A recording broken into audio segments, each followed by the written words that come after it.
Yes, welcome back here to the Playlive Melbourne Millions. We are here for our 350 Wildcard Day 2. I am here with the yin to my yang of commentary, Mr. Josh Monk. Monkey, how are we? Berkey, how are you, mate? You good? Mate, I am sensational. How are you doing? Mate, we're kicking goals over here. Don't worry about it. Party's absolutely well and truly on here. This is day 2, 261,000, yeah? If you don't mind in the prize pool. Beautiful. 941 runners. We are down to our final 49. Sure. And we're going to be streaming it here from now. So you guys in the chat, welcome back. Berkey and I had a much-needed break over the last 24 hours to recuperate from that 5K. But we are back in the box to try and bring this one home for you. We are down to 49 players. There's 941 in it. Big cheese up top, 50,000 and a free massage, 95. So 50,000 and a free massage, 50,000 and 95. Welcome to everyone in the chat. Welcome back, everyone. Please follow and subscribe on the Facebook, the YouTube, and the Twitch channel. We can see all three of the comments in all of them. Please give us a shout. If you want to have a chat, Monkey, we're in for it this evening. Bloody oath we are. So strap in. 49 players left of a field of 941, which did include me. I came back for day 2 with an 857k stack. Got it in good 3 times in a row. Lost every single one of them. The funny thing is, I was about to ask you about that because I knew you were in day 2. Yep. And yet here you are next to me in the com box. Yep. GG's in the chat for me. Party was well and truly when I pick up pocket aids. I called the lady's hands cold. She had ace points and jammed it under the gun. I found the pocket eights there. Go with the natural, with the half price on 6 in Baccarat. 3-side, dot. The queen comes on the flop, and that is. Oh, is that Harley back again? Harley back in there. Look at this. David, Harley. Sure. Now, MSP straight in the chat, yeah? To say, absolutely straight in the chat. MSP straight back in the chat. Now, Amanda, just really quickly, I don't know how good I sound down the microphone. I'm actually going a little bit closer to the mic tonight. So if it's a bit loud, if you wouldn't mind, as one of the kings of the railbirds, you can let me know whether or not my voice is coming down clear. I'd appreciate it. Oh, this didn't take long. Anyway, all in from the A6 here from Andreas. All in for 615,000 in the cutoff. Round to Nong Tang. I believe that's how you pronounce it. Well, he's got 10 covered, so like Queen 9 right off the bat. I don't see that being a call. I'm just going to put it in the bin. Michael with the Doyle Brunson straight in the bin in the small blind. A. Wilson with the 8-5 of hearts, 5.4 bigs. He's got 650k. He's going to fold as well, and Andreas just picks that up. Party's on. Well, truly on, it looks like. Now this is a $350 event. They got 941 runners. Sure. Now we're at 60,120. Now the blinds are a bit thin because everyone has held on. Everyone's holding on for these pay jumps. So I dare say that we're going to get a fair few busts here in the first few levels, Monkey. No doubts about it. As PK Spud straight in the chat there on the YouTube. The live lacquer line at the moment is 50.5. I think that's unders. Seems unders, you reckon? I reckon thought it was it's a bit unders. high, but PK knows the line. He's coming for the lacquer line every day. I love that. Harley here picking up the 10-9, the Baccarat suited. He's going to raise it under the gun here to 240. He's now one of the big stacks, so now let's see if he can pull the big stack pressure like we saw the other day. Yeah, as you can see from the guys in the studio downstairs, the blinds are actually up in the top left-hand corner. They're going to keep that graphic going all week long now to make sure that the people at home can see that. The blind 60, 120, 120. I dare say we're going to get a jam here from Tang. This is hand number 2 on this particular feature table as we're bringing you the Wildcard Day 2. There we go, all in. Yet another all in. Michael's sitting there with 4.6 million, 38 big blinds. It's a fair decent stack here compared to some of these. Taking a couple of outs away from Harley with the 2 diamonds. Let's see what Michael decides to do with a T. Chong as the surname. Sure, why not? As Alan Wilson's got to put the natural in the bin, and David with the Queen 4 of hearts. Let's see what he decides to do. He's in the big blind. It's going to cost him 325k to call. David with 1.9. I imagine he's going to fold this. And action background to Harley obviously has to make the call with the natural. So it's 10-9 of diamonds versus 10 of clubs. Off to the flop we go. Harley looking for diamonds or a 9, but we know a couple of diamonds already got folded. Nong Tang at risk here with the King 10. And the flop comes Ace 2-10. Nong out to the lead with a pair of 10s. King kicker. 6 on the turn is not going to help Harley. Harley needs the 9 ball corner pocket. Doesn't get it. So we're going to see an early double up here from Tang. Yeah, who also picks up, like you said before, Berkey, the flush draw in clubs on the turn. So it was less outs for... So the 9 of clubs was out as well, so he's drawn to a cold 2-outer. That's the correct way. You guys are listening into day 2 of the wild card. Yours truly was in it. We started today with 857K. Look at that, 350 event, getting 261,000, just over 261,000 in the prize pool. Just Cabbage is in the chat there, 4276. This is just an extra event they threw in here just to see how it'd do, and they've ended up just short of 1,000 runners into it. Sure. As you can see, Just Cabbage, 4276. He's got the 2-side 5 to make number 3 in deuce to 7. Are they playing to the winner? I believe they probably are. However, there are potential talks here of taking it down to a final table and bringing them back tomorrow, depending on what time. Now, look, I've had a look at these blind levels. I don't think it's going to come to that. I think we're going to play down to a winner tonight, but it's definitely not going to be the session that we put in last time, the 5K event. Sure. As John picks up the natural 9.54, 2-side. He's going to put that in the bin out of position. Amid, don't know if he put his cards over the RFID reader. But I'm assuming if he's folding that quick, they're just probably bookers. Yeah, totally agree. Comes around to Andreas. Oh, here we go. 7.6 big blinds. I imagine this is just getting in. Some people call him Andreas. I like to call him by his actual Spanish name, which is Andres. He's picked up the pocket queens. He's going to raise that up and make it 240 to go. Round to Nong Tang, who was actually on my table earlier. He's a bit of a crusher too. He's got the 3-2, the Michael Jordan. Put that in the bin. Michael's picked up the pocket 4s. He's got 4.6 million for Michael with a T Chong. He's in the business of knocking people out here, Michael. We might call Michael TC, just to make it nice and easy for them back at home. I don't know if it's Shong pronounced like that, but I might go with just Michael TC. He's got 4.6 million, 38 bigs. It's 240 to call with his pocket 4s. He's going to come along. Round to Alan Wilson. He's picked up the ace 10, sure. He's got 4.9 bigs. He might come along here too. He's getting a bit of action. He's on the button, last to act. Fair bit, isn't there? Like, I mean, he's only got 4.9 big blinds left. He's got to find a hand. He decides to lay that one down. That's fair enough. Fine. He's got an entire orbit to find what he needs. Sure, of course he does. Good call by my co-commentator here, Adam Burke. As David Lloyd puts that in the bin, and Harley's picked up the King 5 of Hearts in the big blind, 3.6 million, 30 bigs. And he's going to come along as well. 3-way action. 4s, queens, and King 5 suited. We'll see what the flop comes out with. I'm going to take Michael TC here with these pocket 4s, the flop a set. I'm taking Harley. Right, sure. And here comes the flop down and dirty, and the flop comes ace 10-3. And so far, I'd be wrong again.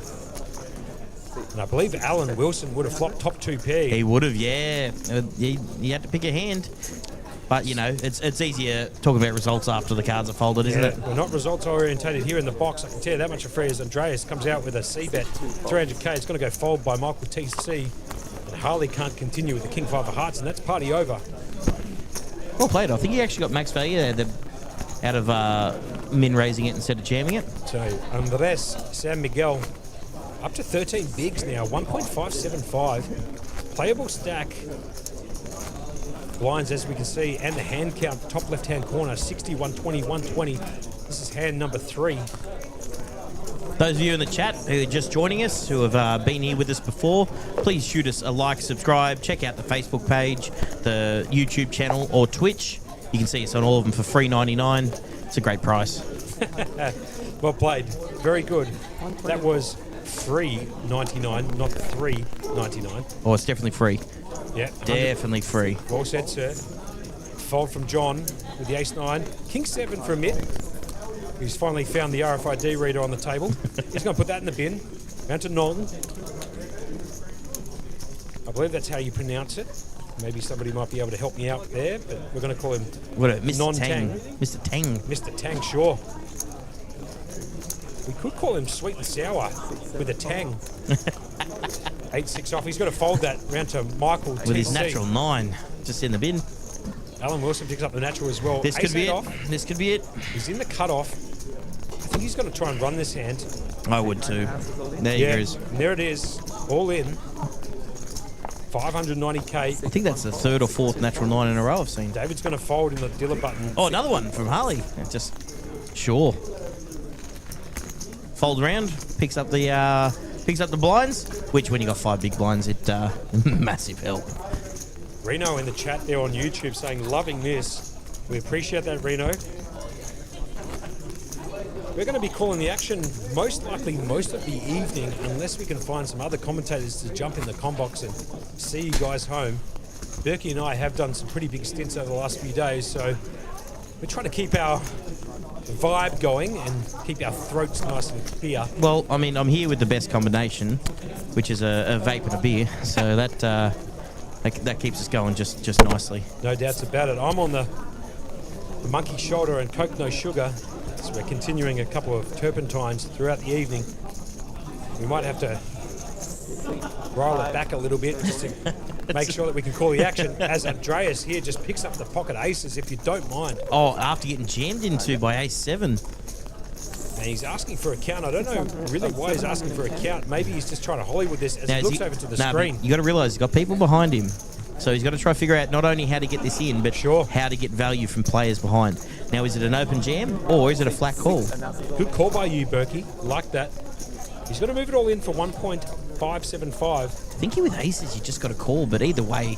Sweet and sour tang with the A3 off. You just love seeing the aces, the bullets in the hand, don't you? Amit in an absolute world of hurt here. Where is this in the chat on Facebook?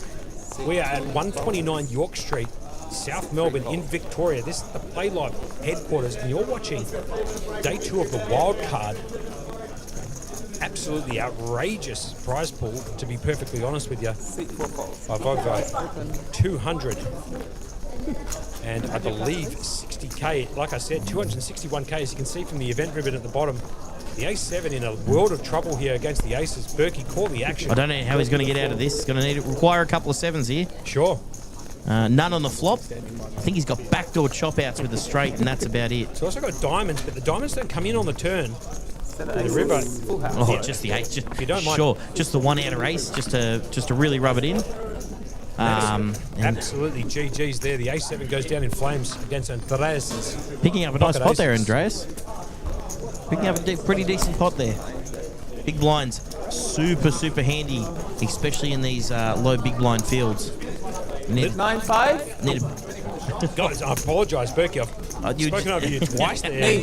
That's 3 words. I apologise. Go ahead, Berkey, please. Yeah, I think we're going to start losing some players here real quick in these blind levels. No doubts about it. So if you guys have got any questions for us, we are live on 3 different platforms. We are on Twitch, YouTube, and Facebook Live. This is the Playlive Melbourne Millions, day 2 of the Wildcard. I was in this event with half-decent chip sack leading into day 2. Got cooled 3 times in a row, and it was party over for me. I tell you what, I did have the pleasure, actually, of being moved onto Abby Merck's table. She's a lovely woman, I have to admit. She said a couple of things. She enjoyed the vibe. To be honest with you, put the straddle on the moment I came into the table. Something you shouldn't do in tournament poker, but I came into the table with 90k when the blinds were 20, 40, 40. Had basically no option left but to play it under the gun. So put the straddle on, went with the hands, busted out, and that was all she wrote for me. As we get around to the action here with the hijack, as David Lloyd picks up the jack 10 off. Berkey, if you don't mind, call the action for me. I need to have a sip. Yeah, no worries. Work the throat. So we're going to go... Is that an all-in? No, we're going to raise to 240, sorry. My apologies, that. Raise to 240. Round to John, who's got 6.3 big blinds and a small blind. Does he just decide to rip it or fold? I don't think a flat here is very good. But we will see here from John what he decides to do. And yet again, I had 3 options and got 2 of them wrong. Well played, Berkey. Very good. We'll get Rando Andreas, who's King 8 in the big blind, who's going to make the call. We're going to go 3 ways to the plot. King Queen off for John, King 8 off for Andreas, and Jack 10 off for Dave, who is in position. Flop comes out. 8, 6 deuce, 2 clubs. Really, the only person really hit there, Andreas. Top pair, second best kicker. Dave and John absolutely get none of this other than backdoor flush draws and 2 overs to the board. They've also got some backdoor straight draws, both of them. The 9-10 could pull off. But at the moment, as you can see, 70% equity here for Andreas. San Miguel. Did spend some time in Costa Rica, so I know a little bit of Spanish. Pronunciation, absolutely a 3 out of 10 for me, but don't worry about it. So it's going to go check, and a bet here from Dave, 260 to try and take it. Great commentary from you here, Berkey. You like this. Keep it going. I don't see if we're going to get a fold here from Andreas. I just may get the call, may get the check raise, but he's going to put the call in. We're going to see a turn here. Turn looks like it's brought in the 7 of diamonds, I believe. 6 of diamonds. 6 of diamonds. Great call again. Berkey, see this one out. I've got no idea what's going on here. So we're going to get a check for Andreas. The 6 on the turn really helps Andreas range here. Dave just in a world of hurt here with no help on the turn. But 11 bigs left. Pot size bet. Do you just go for it? No, we're going to go check. We're going to see a river here, which is the deuce of spades. Absolutely no help to anyone. Andreas here, miles out in front with the king 8 off. Top pair, second top kicker. Obviously got the best of it, as you can see. Check mark next to his name. He's got 8s and 6s. David can't continue, doesn't he? He's only got jack high here on this double paired board. Problem is, even with him throwing a bet at here, he doesn't have enough behind, I think, to get him off, even if he jammed. Now here's the funny thing. I don't know enough about David. Is it possible he can make a play here? He doesn't. He puts it straight in the bin. And Andreas picks up another one. 28 bigs now. 3.3 mil. Really, he was short stack when it came to the table. And, no doubts about it. And he's up to third in chips now with 28 bigs with 3.3 million. Great call from my co-commentator here. Nick in the chat. Small buy-ins seem popular. Bring us recreational players. Keep them coming. Nah, the small buy-ins have been absolutely great for the players. We're just having a little bit of a glitch here in the system. So the GFX is what the software downstairs that brings up the RFID cards and everything. There's a tiny bit of software crashing going on downstairs. We have been told by the studio there might be a couple of minutes here. We're not going to miss any hands, but there might be a couple of minutes here as they're rectifying that issue. So we do apologize if it looks like it's buffering or you're getting a bad audio through the microphones of us in the commentary box and that of the table mic. It should come back online relatively shortly. So we do apologise for any buffering coming through for you guys who are watching this on the three different platforms. Alan under the gun has just jammed with King Queen with 8.5 bigs. 8.9 bigs, I believe. Harley's woken up and picks up the Jiggity Jacks. The Jiggity Jacks. As Simon G joins us in the Facebook chat. Jacks are an interesting one. I believe Jacks are just an open jam here to isolate. Like I said, apologies for the buffering in the background. The software downstairs is struggling a little bit, but we're trying to give you all the action as best as we possibly can with these technical glitches. So just bear with us as we rectify them downstairs. The studio is aware, the studio being the guys downstairs, Seth, and his Guy. And his co-pilot Guy, who are doing a phenomenal job. This is their 6th or 7th day of streaming, so bear with them as they rectify these issues for you as it comes around to Dos, Mr. Dos. I can't pronounce his first name. I think it's Charun Kumar, but we're going to call him Dos for just a little bit of a nickname. He's going to fold. Comes around to Andreas, who picks up the 7-4 hearts, the 11 double down in blackjack. He's going to fold. And I dare say we're going to fold out of Tang with 10-5, and we're going to go to the absolute races with Jacks versus King Queen suited. That's correct, as Michael TC decides to put that in the bin too. And here we go, King Queen versus the Jacks. Which hand are you taking here, Berkey? Oh, I love the Jiggities. Most people don't like them, but I'm a big fan of the Jiggity Jacks. Fair enough. I'm going to take the King Queen and hope that a flush hits him for him. But here we go. Here comes the flop. Here comes wow, what a flop! Queen 3-2-2 hearts, and just draws him to a single outer. And he hits it on the turn. What a card. The one outer. Oh my God, the cold oneer. Because the Jack of Hearts would have given him the flush. He hits the absolute cold outer like Berkey has perfectly commentated. That is a Jack sick of hand. Diamonds on the turn. Straight down to a one outer. Gets the double down. Well, the double throw, I should say. We're just talking about blackjack 2 seconds ago. I'm just telling you right now, man, as I saw you earlier, poker can be a real cruel game. No doubt. You flop the guy absolutely stone motherless to a one outer, and there it is. Jack of Diamonds on the turn. Yippee-ki-yay, says.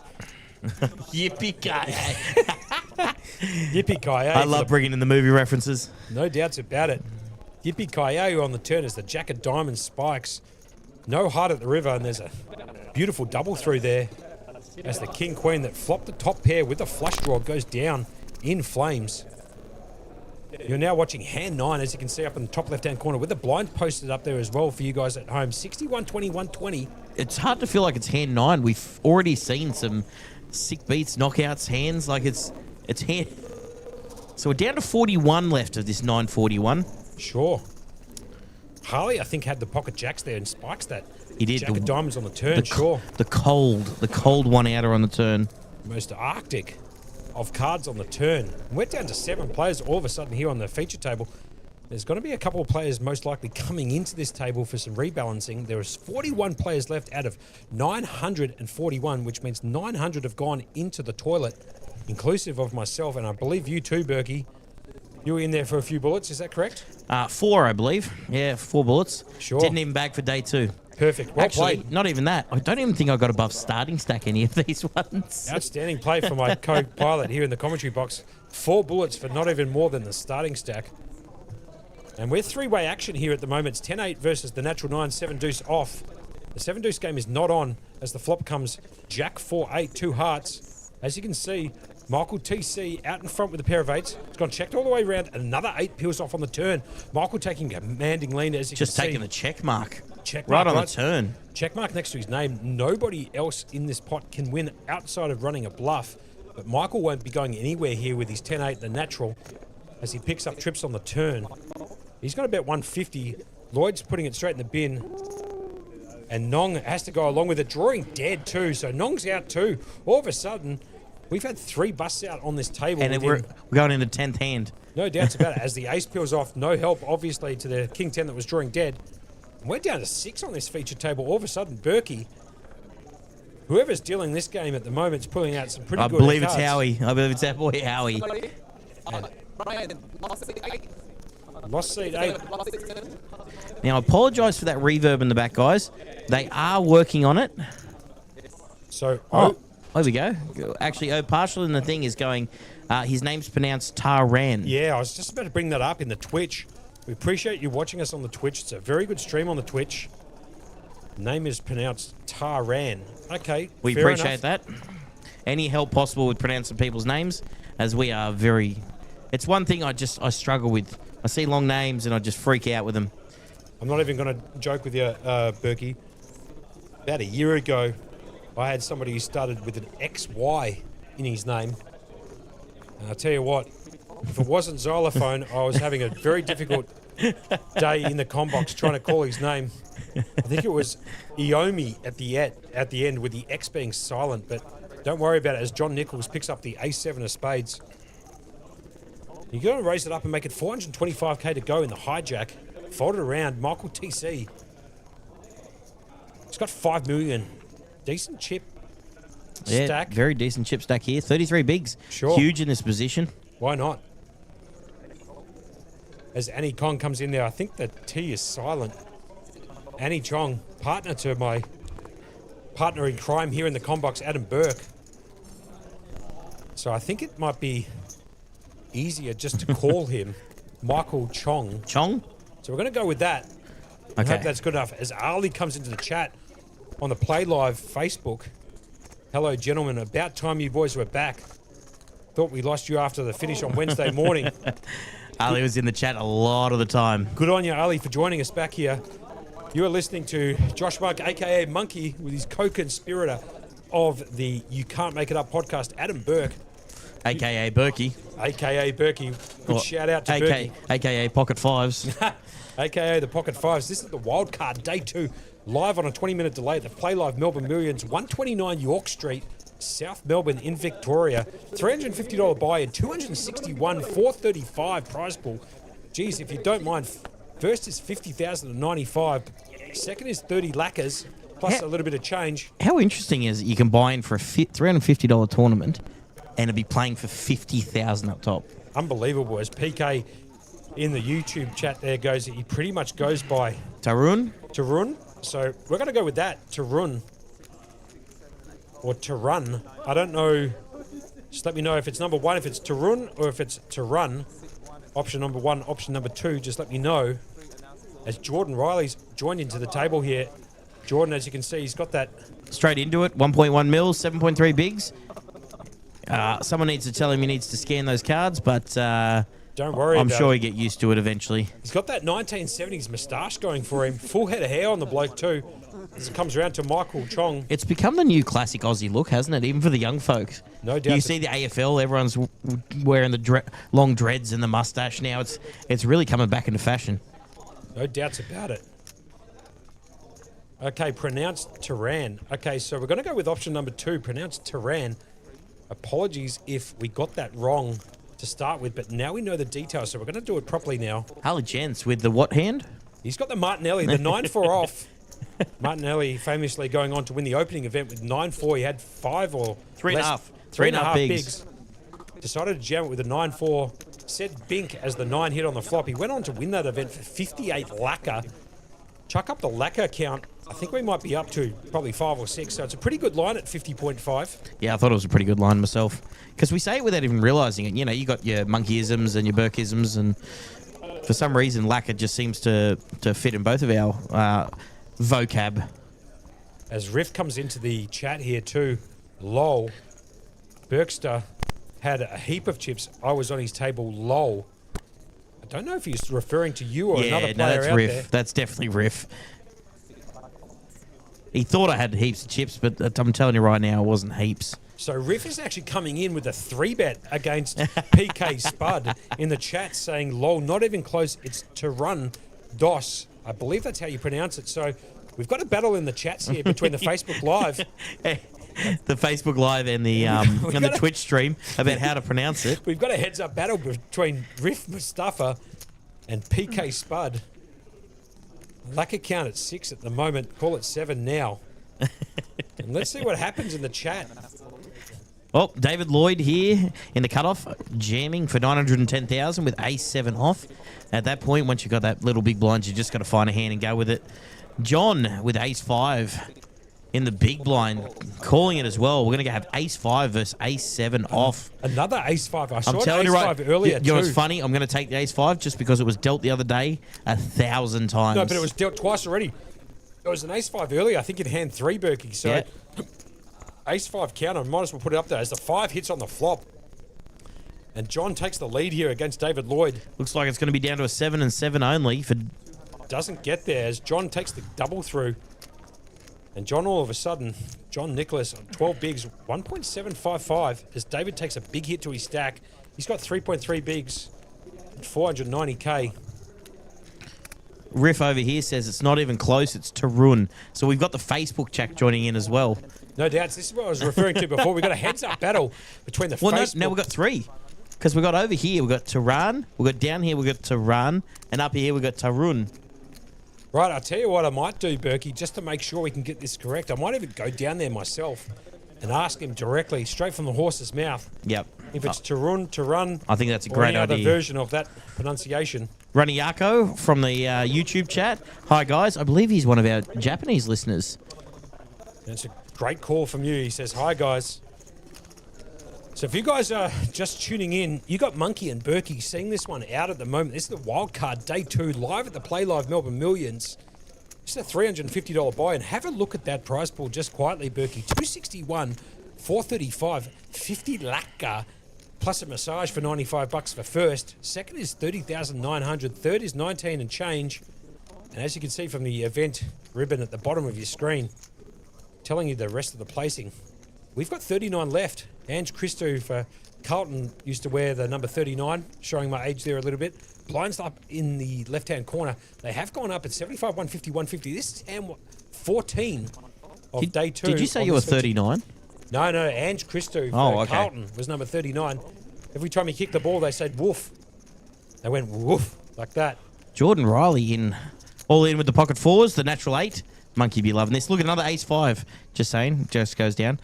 You just start to notice these hands when they just keep popping up over and over again, don't you? No doubts about it. David Lloyd, our shortest stack with 490,000. He's going to need a fair bit of help. Absolutely cool it in the chat by Reniako, who's actually originally from Iraq. He got that so wrong you can't make that up. Another bad beat for Berkey in the com box. He's gone for Japanese, not even remotely close. The guy's from Iraq living in Melbourne. My name is confusing, I know, with a laughing emoji. Apologies there, but... Look, I tried my best. You tried your best and you lost. It's okay. You pushed the equity, whiffed it, and the guy's actually from Iraq originally, but now living in Melbourne. He's probably come down here to the Playlive Melbourne Millions. If you haven't, Granny, I'd strongly suggest coming down to Playlive. It's 129 York Street, South Melbourne. All the poker action you could get right here at the Playlive headquarters, 129 York Street, South Melbourne. Like I said, as it's been folded around to Harley, he's been pretty good on the stream a couple of times. There's a bit of favoritism here. He's been on the stream 3 or 4 times. Good on you, Harley.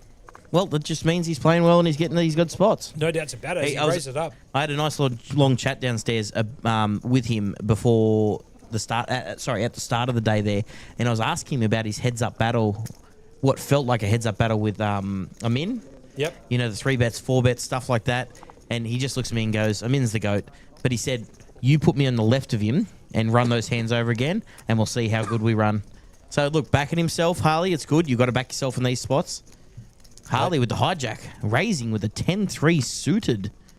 Brunter Andreas picks up the Jack-6, half price, small tiger if you play Baccarat.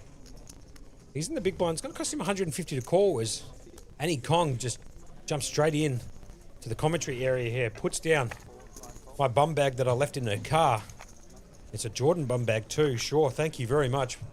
Annie Kong coming in clutch. I would have left that in the car for the next week and a half, but she's coming clutch.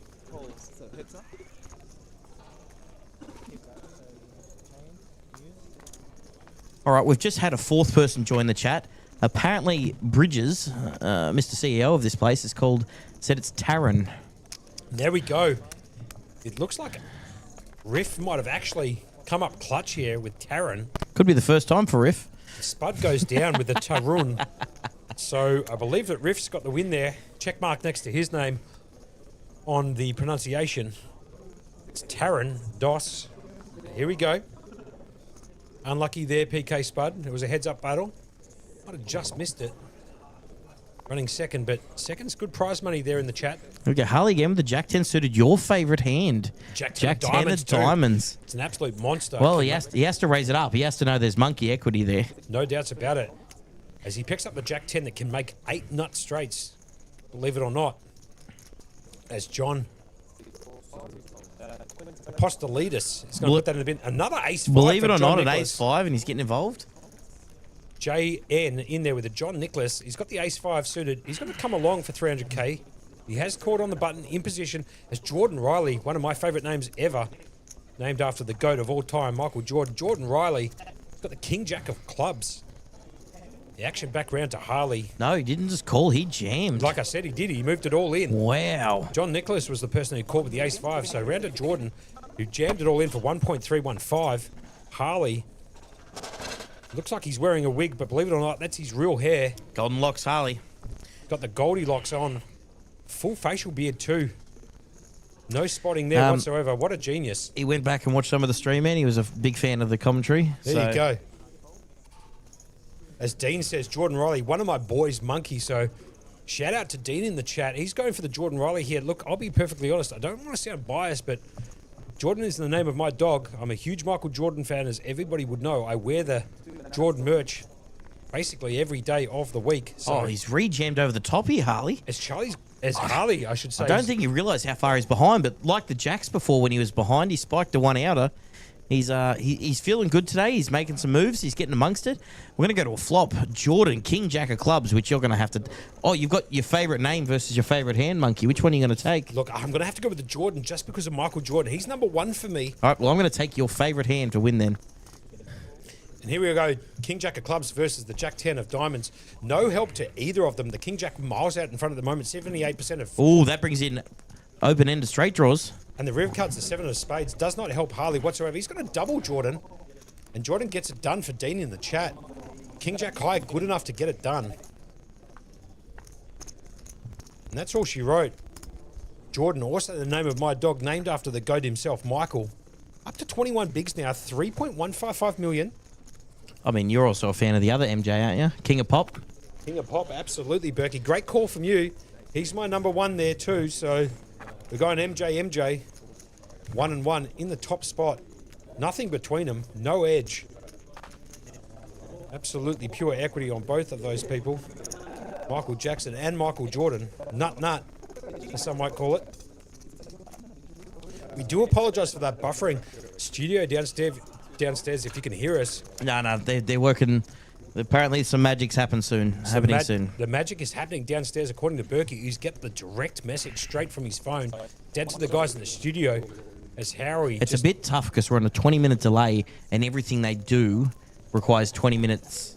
Until it pops up on the screen. Until it pops up on the screen. I understand the game, sure. Why not? As David Lloyd picks up the Dolly Parton 9-5 offsuit. That's going straight in the bin under the gun. He cannot possibly decide to make a play with that hand. Round to Harley. Goldilocks, we might as well call him, with a perfectly manicured beard too, just quietly. He's got the 10-7 as we buffer a little bit more on the stream. As Taran, as I believe it's now pronounced according to Bridges, is going to fold. Have a look at this. If you had a 56.6K modem back in the 1990s, this is what it would have looked like as the stream is buffering to the nth degree.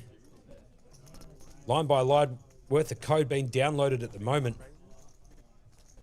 Putting the ultimate slow rolls on for the chat, and also for the players and the vision you can see.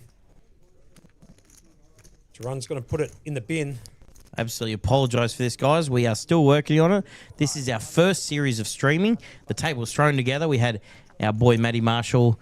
We got Seth down there. We got Guy working on it. They're doing their best, and we're just trying to figure out the best to work this stream. We have had a few hiccups over the last couple of days. It is only our, sixth stream on this one. And, they're making vast improvements every day. But once in a while, you get a bit of a glitch or a crash or something. And I'm glad everyone out there is being real, receptive, the fact that we're trying our best here. As we catch up to the action here. Josh in the chat asking me to speak a bit less. No problems, Josh. I'll go on a breather. I'll take a small break if you want me to. One speaking more, please speak less. I believe he was referring to me, another Josh. So you got to respect the Joshes in the chat. I'm a Josh as well, so I might just decide to take a breather here, Berkey. You can bring it home for a couple of hands if you don't mind. Unfortunately, man, I'm not going to let you get away with it that easy. We're definitely going to be both calling this. You've got us both all the way until, look, I don't know if it's final table we're going through, but either way, we'll get the information as close as we can to it. Oh, I believe the sound just went off there for the buffering. That is nice. Ooh, much better. Good on you, Josh, in the chat. Someone just said they just watched the last episode. You can't make it off to Crown to play some Ultimate Hold'em. Oh, that's awesome. For those who don't know, myself and Mr. Josh Monkey, we have our own podcast. You Can't Make It Up podcast, where we get people on who just tell incredible stories. We're 10 or 11 episodes in. If you could like and share, that'd be great. We are on YouTube and Spotify. So it is absolutely great that the support we've gotten from all these people over the time. I'm going to get back to the action here really quick, where we've got a raise to 350 and a call. I'm going to get round to Michael Chong with the 10-deuce suited. The Doyle suited. Round to David with the ace-5 again, if you don't mind, who's going to jam it as well. Jam for 460,000. Just waiting for the graphics to catch up here for us, guys.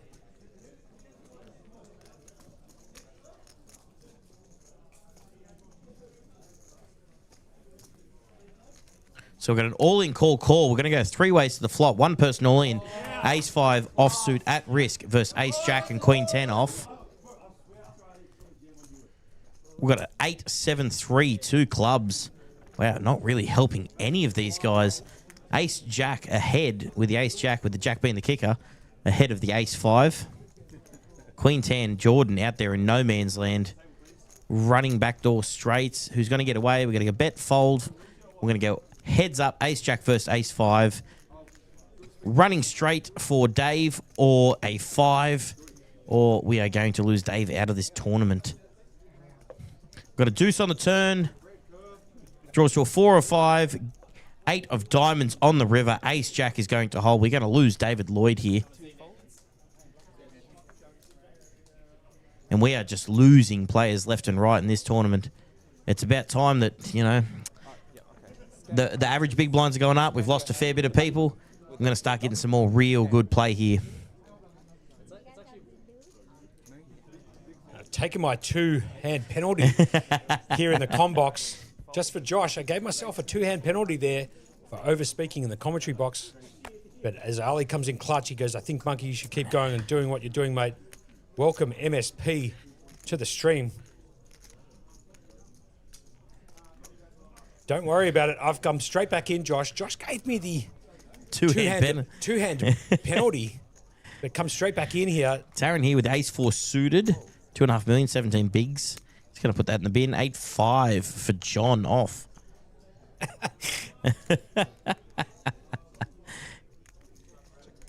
You got to respect a guy who says he's speaking a bit too much in the chat. We love the chat. We like the guys coming in here. We want to get a big amount of viewership. So one of the people in the chat is saying I'm speaking a little bit too much. Don't worry. I'll take an orbit if needed. Monkey, I'm telling you right now, you're going absolutely nowhere. As the action's been folded around to Harley in the big blind. He's got the 7-3. He's just going to collect the blinds here. Hand over. As you can see up in the top left-hand corner, the blinds are 75, 150, 150. That was hand 19. We're up to hand 20 now. So Michael Chong just out in front with 4.6 million. Andreas second on 4.1 million. That's a very average, like Harley 3.7, Taryn 2.4. There's a very, very, very even market here. We don't really have a run away with it yet. So I still reckon we're going to see a lot of action, a lot of all-ins, and it'll start to balance itself out here with the players and the big blinds here soon enough. John under the gun with Jack 9 suited, natural 9 of clubs. See how he'd like to play this with 9.1 bigs. Can't imagine he'd be getting too fancy with 9 bigs. It comes down to John Nicholas here. He's just got to whack this all in for 1,080,000. Andreas picked up the natural with the Queen 8 of clubs. He's going to put that in the bin. Into the hijack, Jordan Riley. King 4 off. He's going to find the bin too. Can the small blind, big blind, or the button pick up a hand? And the cutoff for that matter, no. Harley in the small blind. He's got the ace 3. Don't imagine he'd be... For a third of his stack here. And here we go. Harley's going to fold in the small blind. Oh, this might be a bit more interesting here. Turan? No, we got Turan? Turan DOS, yeah. 2.2 million. He's got 15 bigs. He's going to make the call. He's going to see the bad news that he's absolutely dominated. Needs to find a 10. But I'm telling you right now, these hands here are the ones that make your tournament. And we've seen some bad stuff happen so far. So I wouldn't be surprised if the 8-10 gets there. John well out in front. Flop comes 8-6 deuce. No help to Turan. Queen. Looks like we're going to need a 10 and a 10 only for him to hold up. John's going to get the checkmate. Double up.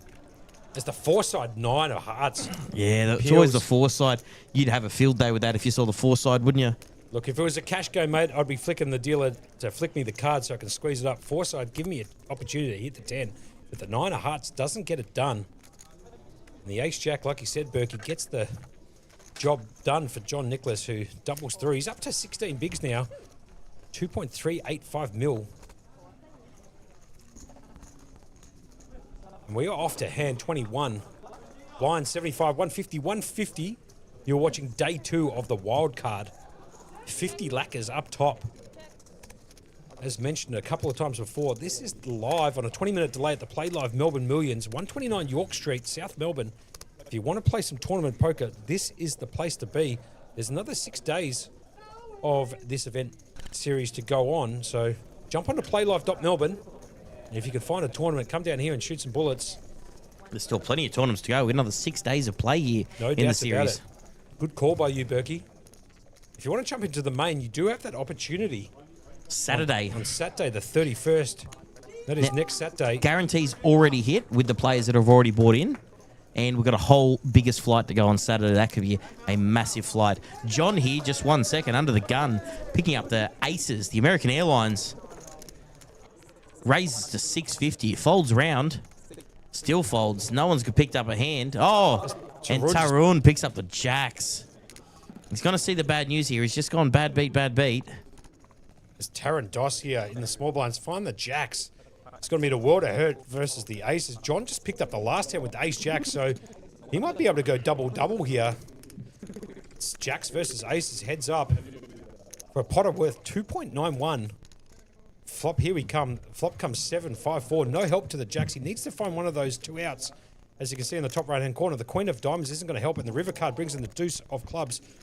And John just gone back-to-back. Believe it or not, back-to-back against the same player. That's always hurts when you're the player getting the back-to-back. Absolutely brutal. For Tarun Doss, I should say, who is out now. And we are down to 35, Berkey, out of 941. Back-to-back against the same player. That is the most painful thing in poker, I reckon. Just copping back-to-back to the same player. You got a decent chips down, you call it off. Ace 10, jacks. Not bad hands, but just running into just the better of it.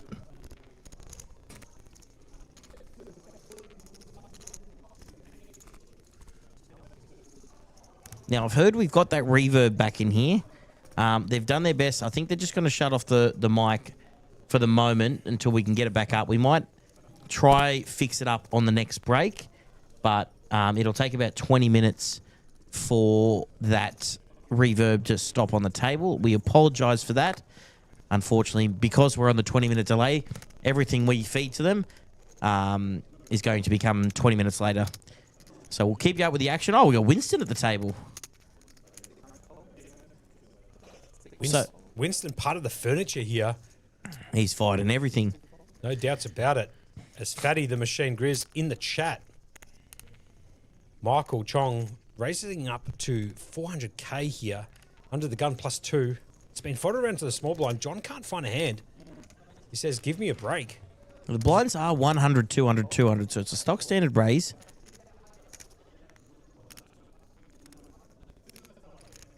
So it's King Jack suited in diamonds versus the Ace Jack. As you can see, John Nichols needs a little bit of help, and the Jack does peel out on the flop. They both get the Jack. It's tough there. John needs to find one of those three outs, as you can see in the top right-hand corner. Just for those people at home, if there has been one of those outs folded, it will be shaded out in the top right-hand corner. So he does have 3 clean outs.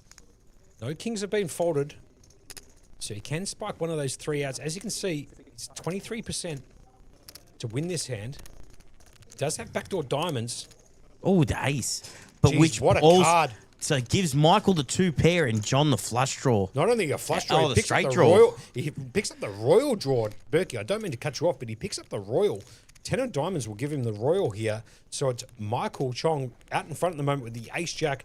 And John can't basically go anywhere. He's now picked up the nut flush draw with a royal draw. So any of the diamonds, any of the 10s will get him out of this? No doubts about it.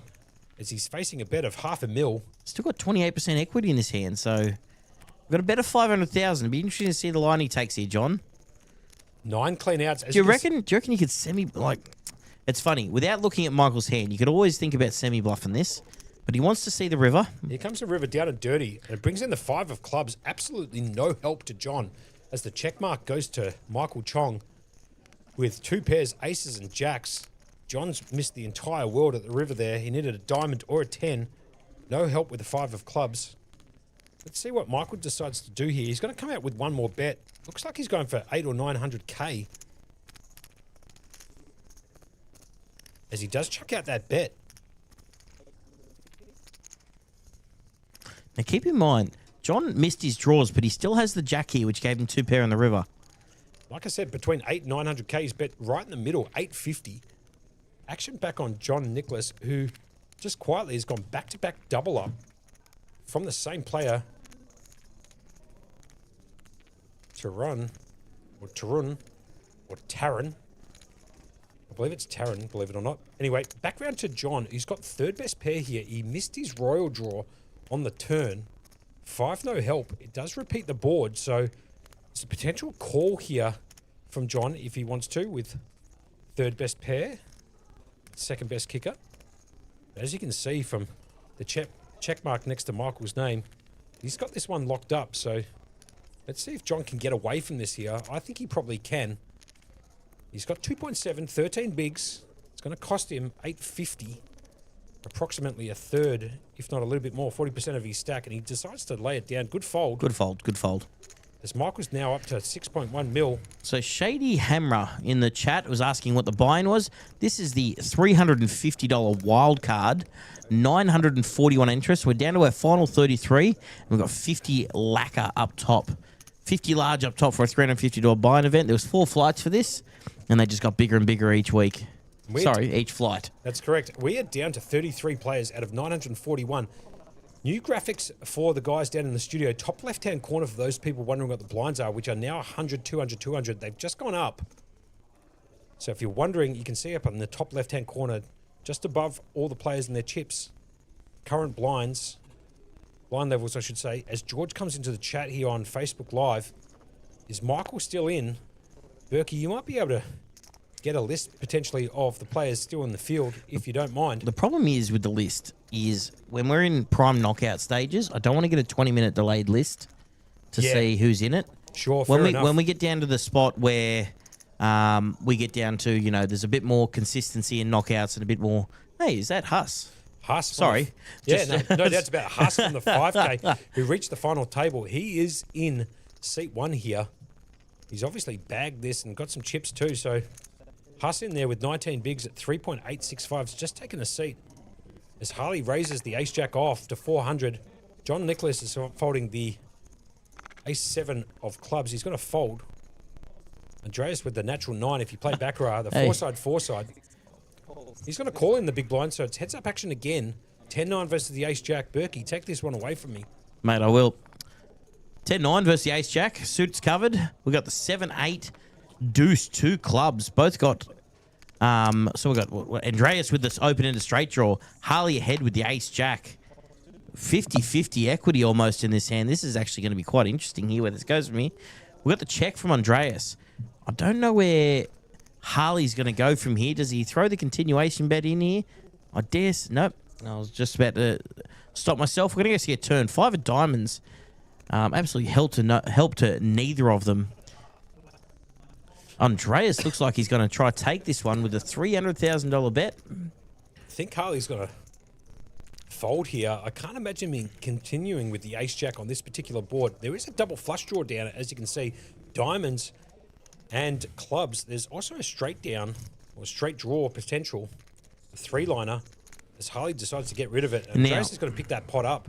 Now, in the chat, why are they dealing 2 cards? What kind of game is this? From Shannon Vandenberg. Now, while we've got him in the chat, we're going to have to chat. There's 6 days left of the Play Live series, but guess what happens right after it? And I'm going to have Monkey pull up this schedule here because there is something for more than just the 2-card monsters that we are. Not you, Monkey. Not 2-card monsters, that's myself. Sorry, I'm talking about you with multiple cards. Now, what multiple card events have we got post-series here? Well, look at this here from Shannon Vandenberg coming clutch in the chat here. Why are we dealing 2 cards only? What kind of game is this? We are playing Hold'em. This is day 2 of the Wildcard. Shannon Vandenberg, the Prince of Poker himself, is in the chat. And now, he does run the Mixed Game Academy here at Play Live. And he's got a massive schedule at the end of the Play Live Melbourne Millions series, starting on Tuesday, Feb 3rd. We'll just call the action here, and then I'll get into Shannon Vandenberg's schedule for those people who like to play with a couple more cards. As Berkey, take it away here. So we're going to raise under the gun with ace-deuce from Michael Chong. Harley coming in with just a flat call here with pocket 8s. Round to John with the ace-9 off. Now, John's only got 4.3 big blinds here, so there's only 1 or 2 decisions here.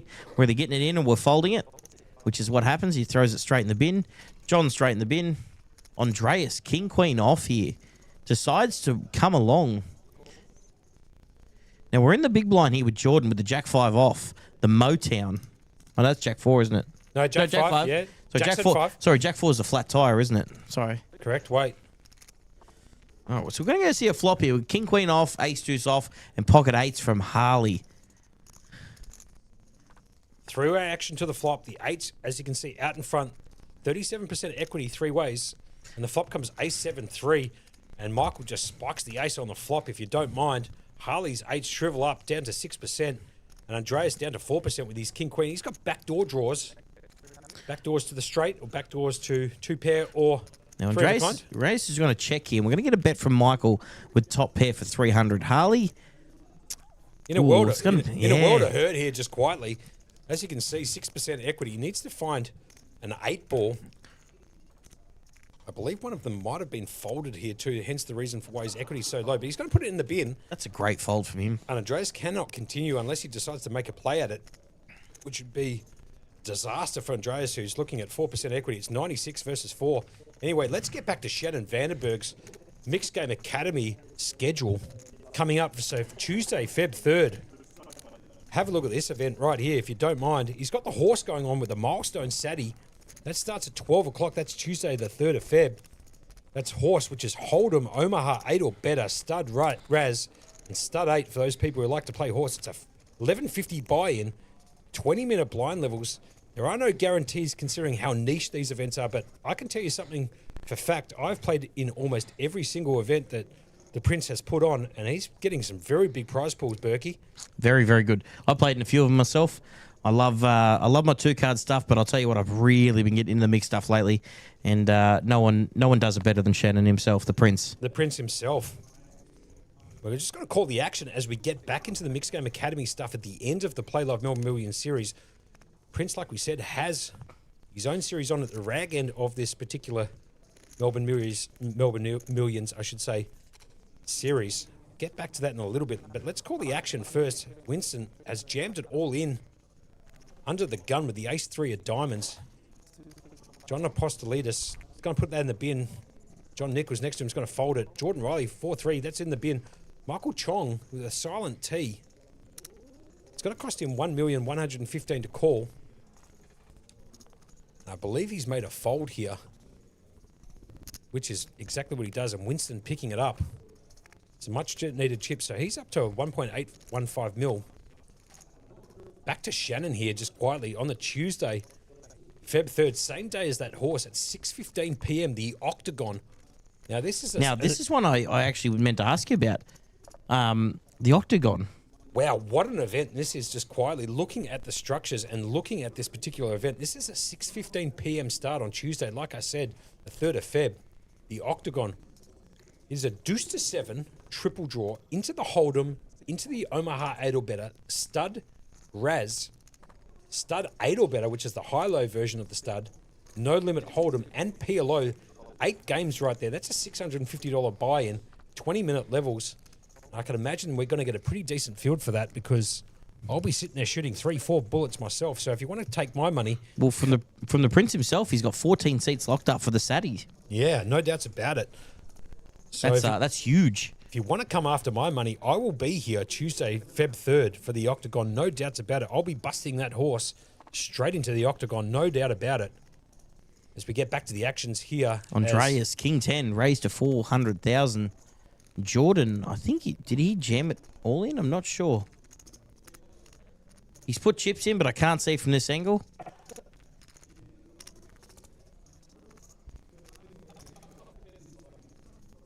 We do apologise for the audio coming through from the table. I believe that the studio might have turned off the table audio because it is buffering. But we're going to rectify that relatively soon, and you guys will be hearing that crystal clear in 5.1 Dolby surround sound shortly when they fix it up downstairs as it's King 10 raised to 400k. Jordan Riley's going to jam it all in with his pocket 2s, so it's 2s at the moment. All in with 52% equity against the King 10 suited. Some back round to Andreas.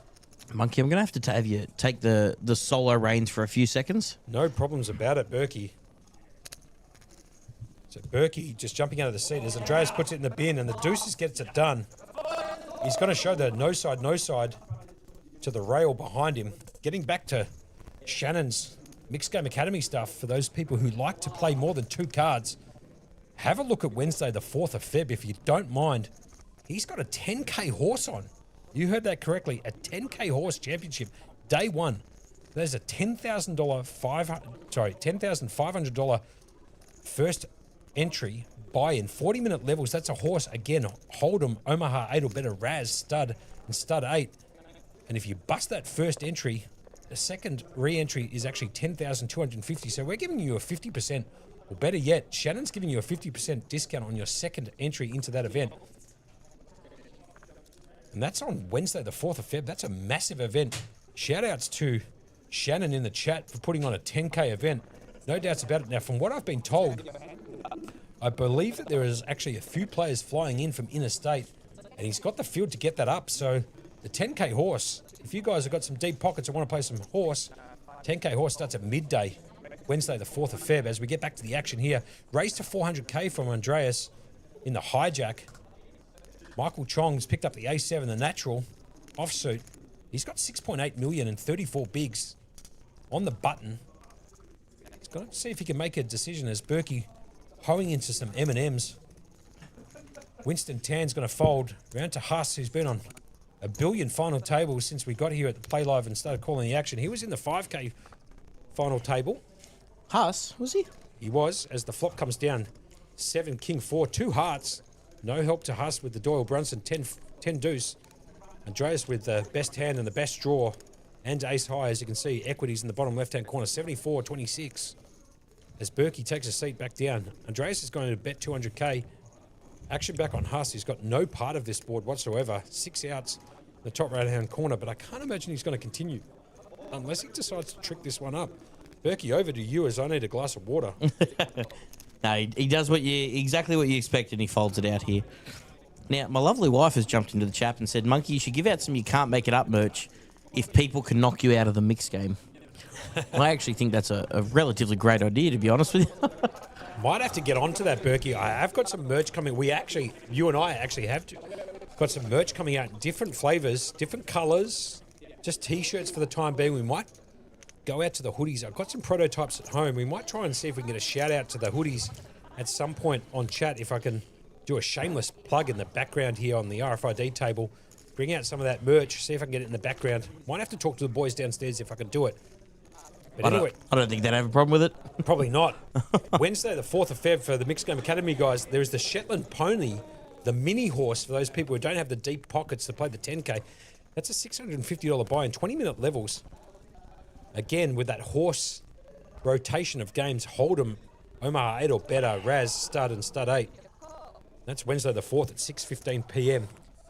If you guys want to play more than 2 cards, jump onto Mixed Game Academy on the Facebook. That is Shannon Vandenberg, the Prince of Poker. His schedule's up there. You'll be able to see all the details there, all the alerts. Click the like and subscribe on his page if you like to play more than 2 cards like yours truly in the com box here. As John Nichols raises it up here? Raises it up, I believe. Maybe not. Hold on a second. No, he does. He does. Throws the raise to 625 with Jack 10 off. Round to Michael Chong. He's got 6. Is that right? Are those graphics right? He's raised up to make it 625 to go under the gun +1. Michael's come around for a call here in the cutoff with King Jack that obviously has the Jack 10 dominated, and Huss has picked up the natural 9 suited. The Queen 9 of diamonds got me in trouble actually in the wild card in day 1B, where I rivered the nut straight on an 8-8-2-10 jack board. Got done for stacks as the guy to the left of me in the big blind picked up the pocket 10s, made a full house on the turn. And I believe that he's elected to call too. So Huss is in there. Action round to Harley. Queen 7 off the internet hand. I dare say I don't know. Actually, you know what? I'm going to stop guessing what he's doing. I swear I've got it wrong every time. He's going to make the call. We're going to go 4 ways to a floppy. Queen 9 suited for Huss. Queen 7 off for Harley. Jack 10 off for John. And King Jack off for Michael. Michael out in front with the King Jack so far. We're going to see King 4-3, 2 hearts. Michael taking a little bit stronger lead. Or not a little bit, a lot stronger lead. With the King Jack off here. Top pair. Jack kicker. As you can see, 91% equity. There's basically nobody left in the hand that's got any part of this board. As Michael with the best hand pre-flop flops the King. A few backdoors for some of these people. Harley has absolutely none of it. As Michael here decides to make a bet. We're going to get that number shortly. As you can see, there's a slight delay on the bets. He's got to bet $1,075,000. That's going to get the job done. Absolutely sure and certain. There's the first fold from Huss. Harley's out of there with the internet hand, and John can't continue, so Michael's going to take that bad boy down. He's up to almost 9 million now. Sure. Why not? Interesting dynamic here, because there's 4 people sub 8 big blinds. CK Lifetime 88 in the chat saying, got any merch in size fat? Asking for a friend. Comments from the super coach. Comments from the super coach. In the chat, yes, we'll have sizes all the way up to 5 extra large. So for the bigger guys out there, we do have sizes all the way up to 5 extra large. If you're a little bit bigger than that, we might have to find another supplier. Berkey, what do you reckon? Oh, man. I mean, if we need to go up size 5X or larger, you know what? We'll make it happen. If someone needs one, we'll make it happen. As PK Spud said, he watched the episode with Bridges and Josh today. One of our all-time leading episodes, actually, for the You Can't Make It Up podcast. I'll tell you what, I might see if I can find you a cap. We're going to try and get some caps made as well. We'll get everything made up eventually. It's just going to take a bit of time. We'll get back to a little bit more of Shannon's mixed game stuff. We've got John under the gun here with 3.5 bigs. King 10 off. I dare say this might go in because with 3.5 big blinds left, you're going to lose a blind next hand facing the big blind. And it's very, very tough to come back from there. So we do see the jam here from John. $865,000. Jams it in. Let's fold around to Andreas with ace queen off suit. Sitting there with 18 bigs. Dare say we may even say just a jam over the top here. As Logic in the chat says, Husk guy wasn't on the 5K table, I'm pretty sure. He might have been on the table before we reached the feature table, final table. So he was definitely on the table. I remember he was on the feature, but not when we reached the final table. So I do apologise. It was a 12-hour stint for us on that particular day. So apologies in the chat if I've got that wrong, but I definitely remember calling out some hands for him when we were doing that 5K Berkey. Oh, yeah, we definitely called out a few hands. I don't think it was final table, but he definitely was on stream at that point. So we've got the call here from Andreas. We've got fold. Winston with the Jack 3 off. Definitely going to put in the bin. Huss with the 10-7 off. I'd say put in the bin, but yep, a little thought about it.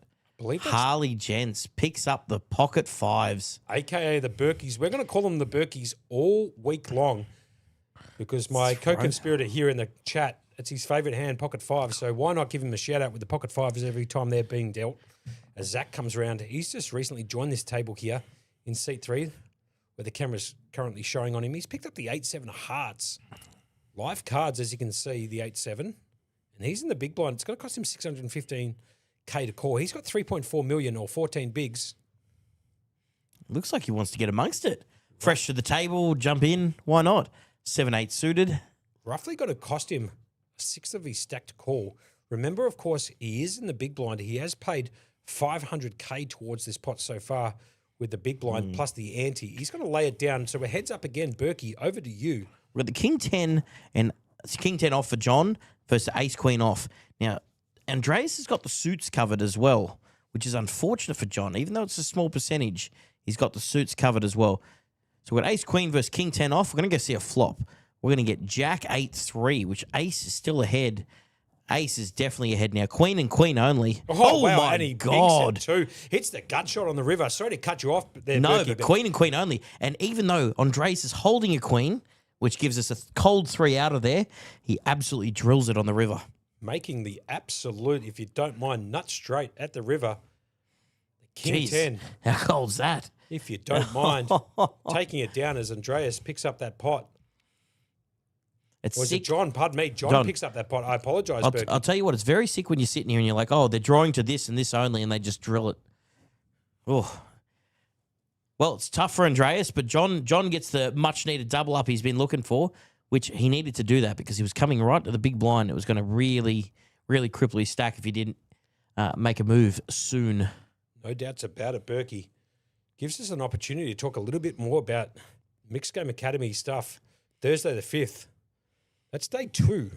Qualifiers only for the 10K, and then the split mix at 6:15, which is the no limit deuce to 7 single draw, no limit hold'em, pot limit 8 or better, and then the Thorse, which is the triple draw, hold'em, Omaha 8 or better, Raz, stud, and stud 8 or better.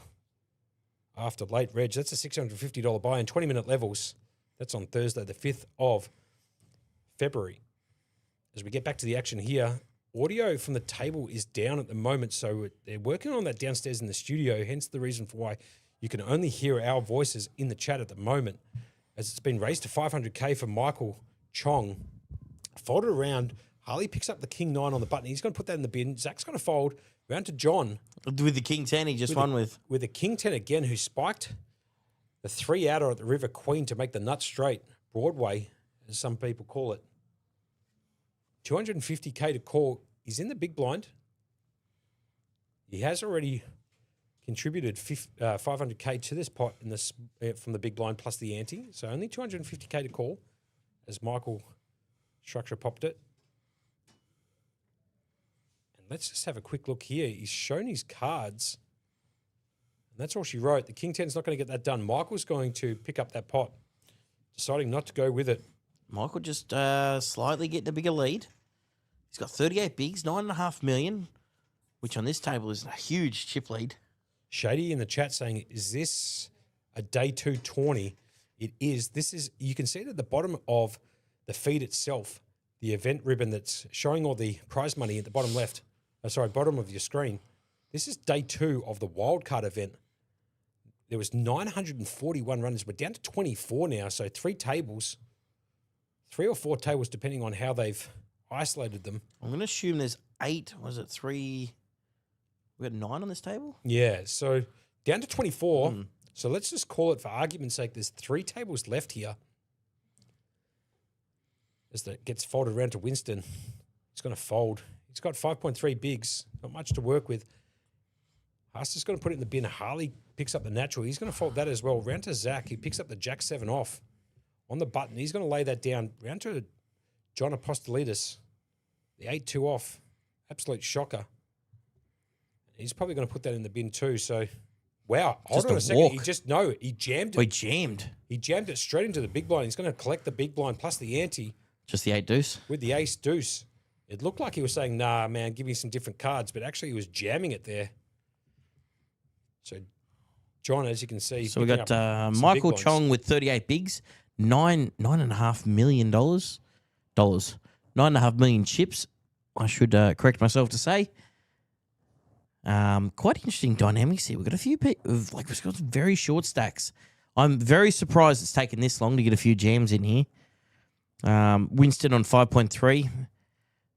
Jordan on 12 bigs. John on 5.9. Zach on 13 bigs. Harley on 7.4. Now, these guys are going to have to find a move soon. No doubt about it. As Jordan Riley picks up the Doyle Brunson under the gun. That goes straight in the bin. Michael Chong. He's going to fold the natural. Winston picking up the Nintendo 64. That's going to go in the bin too. Huss, Queen 4 folds around to Harley. He's got the King 7 off. He's in the hijack. Late position, King in the hand, 7.4 big blinds. I wouldn't be surprised if he jams it here. Looks like he goes for it. Great call by Berkey. Soul read. He jams the King 7. He's got to get it through Zach, which he does. John's got the same hand as he had last hand. This time it's obviously not a calling hand. He's going to fold that one. It's going to be round almost certainly to John Nichols in the small blind. Can he pick up a hand? And then Andreas to act after him in the big blind. So this could be the slowest fold with 8 deuce I've ever seen. You know, Hollywooding here from John Apostolidis. Hollywooding with the low chip stack and the blinds going up quick is a very interesting tactic to me. Gets rid of a bit of air from his lungs there, pushing his lips out. So he can't be considering calling this with 8 deuce, can he? Unless he, of course, the graphics are wrong and he might have picked up a pair, but I'm pretty sure the graphics aren't wrong here. He's got the 8 deuce. I don't know what he's thinking about. He's tanking it and he does put it in the bin. As John Nichols picks up the ace jack in the small blind, he's going to go with his hand for sure. Absolutely. And he does. As you can see, the chips going straight in the pot. Andreas is going to fold the Jack 3, so it's King 7 versus the Ace Jack. John at risk here, but Harley absolutely crippled if he loses this one. So we'll go see a flop here. Just a confirmation there. John did actually have the 8 okay. twos. As the flop comes down, 4 King for Harley. Picks up an ace or a queen here in the river to win. 5 of diamonds, absolute brick. Harley will get the chips. We're going to lose John. No, here. we're not actually. As a matter of fact, I believe that... Was John all in at risk here? I think he might have. They're just counting down the stacks now. He has got him covered, so John hitting the showers. See you later as Harley spikes the king on the flop and gets the job done. Up to 15 bigs now. He's got 3,805,000. And that's 16 bigs. Those graphics were correct. John Apostolides did have the 8 deuce. Okay. Yep, sure. Look, I understand taking your time when you've got a lot of big blinds. I don't understand it with sub 10 big blinds and blinds going up 20-minute increments. I just don't understand that. But look, I'm up here calling the action. They're down there playing for all 50K up top, so I'm not going to judge too harshly. As Aaron comes in the chat on Facebook Live saying this guy loves to tank. So maybe it's a play he likes to do. He likes to tank with absolute napkins and then fold them. Shady also joins us in the Facebook Live chat. Yeah, just saw that, guys. Thanks so much. Really enjoying you guys and commentating. If you like our commentating and you like Play Live, we would very much appreciate if you like and subscribe to the page. Maybe even click that little alert bell for some updates and some notifications coming through on the phone, or if you're at home watching on the TV as Winston decides to jam it here in the under the gun +1 with ace 4 off as Huss picks up ace 7 natural. He has it covered at the moment, 2.6 million. He's got 11 bigs. It's going to cost him 1.3 to call, half of his stack almost exactly with the better hand. Now, Huss does have players to act behind him.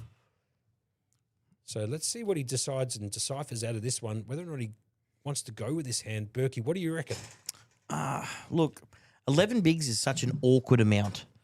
Like 7 bigs, it's very easy. 20 bigs, it's very easy. 11 bigs, you're kind of left in no man's land there. So I don't imagine he would be. Sure, no doubt it's about it. As Huss finds the fold, Harley actually had the ace-6 suited in spades. Fold around to John Apostolides, who gets away from the jack-8 in the cutoff. Andreas has got a fold round to Jordan Riley, who's in the big blind. Like I said before, has already committed 500K to this pot with the blind plus the ante. He's got the queen-6 of hearts. And it looks like he's going to pitch it straight in the bin, and that's all she wrote. Winston picking it up. Much needed chips there for Winston.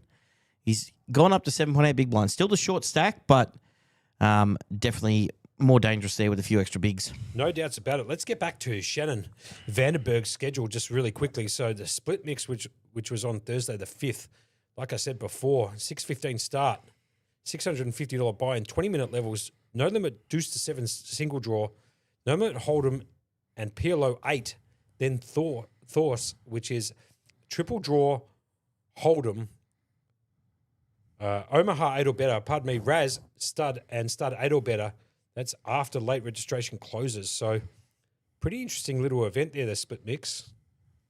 And then Friday, 6th of Feb, is their main event. I'll get to that after we call the action here as Winston picks up 5-2 under the gun. No good.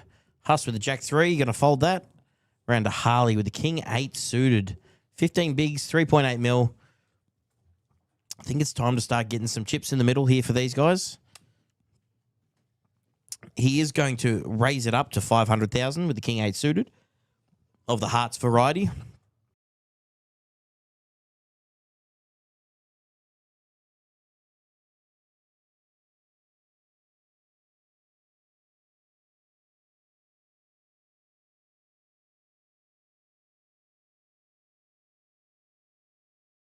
Sorry, just had a little problem with the mics there. We're back to John here. Let's come around to John with ace-10 suited, facing the raise from Harley. He's got ace-10 suited. I dare say, he's going to be calling that. Round to Andreas, queen-7 of hearts as well. Folds a few outs there for Harley. A few hearts gone. Michael Chong waking up with the 9s, 36 bigs. He may want to make a move here and put the pressure on these guys. I definitely will be. Picks up the four-side, pocket 9s. I actually love this hand, and to be honest with you, I reckon the 9s hit quite a lot of flops and definitely hit more sets than, in my opinion, than any other pocket pair, even though I know stats would say they all flop the same. But for me, the pocket 9s always seem to flop set. So we're gonna get a Michael's got to put the 3 bet. 3-bet to 1 point. What is it? Sorry, 1.325? Yep, that's exactly what it is. There it is. We are sitting about 2.5 meters away from the TV, so the font on the screen is a bit small for us, but I believe it's 1.325 mil. And we got fold. It's a fold. Yeah, picks up some more big blinds, stretching out his lead there. Michael Chong. No doubts about it. Now, going back to Shannon Vandenberg's Mixed Game Academy stuff for Friday the 6th of Feb, that's the main event, day one, $1,500 buy-in. The levels and the blinds do actually change 20-minute levels all the way up until level 16, 24-minute levels. 20-minute levels, I should say, from levels 1 to 6, 24-minute levels from levels 7 to 11, and 30-minute levels from levels 12 onwards. That looks like a 10-game mix. I haven't actually put... Let me read this out for you. It's deuce to 7 triple draw, Omar 8 or better, no limit hold'em, stud, Raz, stud 8, no limit deuce to 7 single draw, Badoogie, one of my all-time favourites, hold'em and PLO. I'd call the action here, but there's actually no action to be had. We've had folds all the way round. Which is a 10-game mix, and that is on Friday, the 6th of Feb. So if you want to play that main event of the niche mixed game stuff run by Shannon Vandenberg, the Prince of Poker, that is Friday, the 6th of Feb at midday. Give me a second. We're on the button here. We've got an all-in from Jordan, ace-6 off on the button. Michael in the small blind, going to fold it around to Winston with the pocket eights. I dare say we are getting a call here, and we are going off to an all-in here.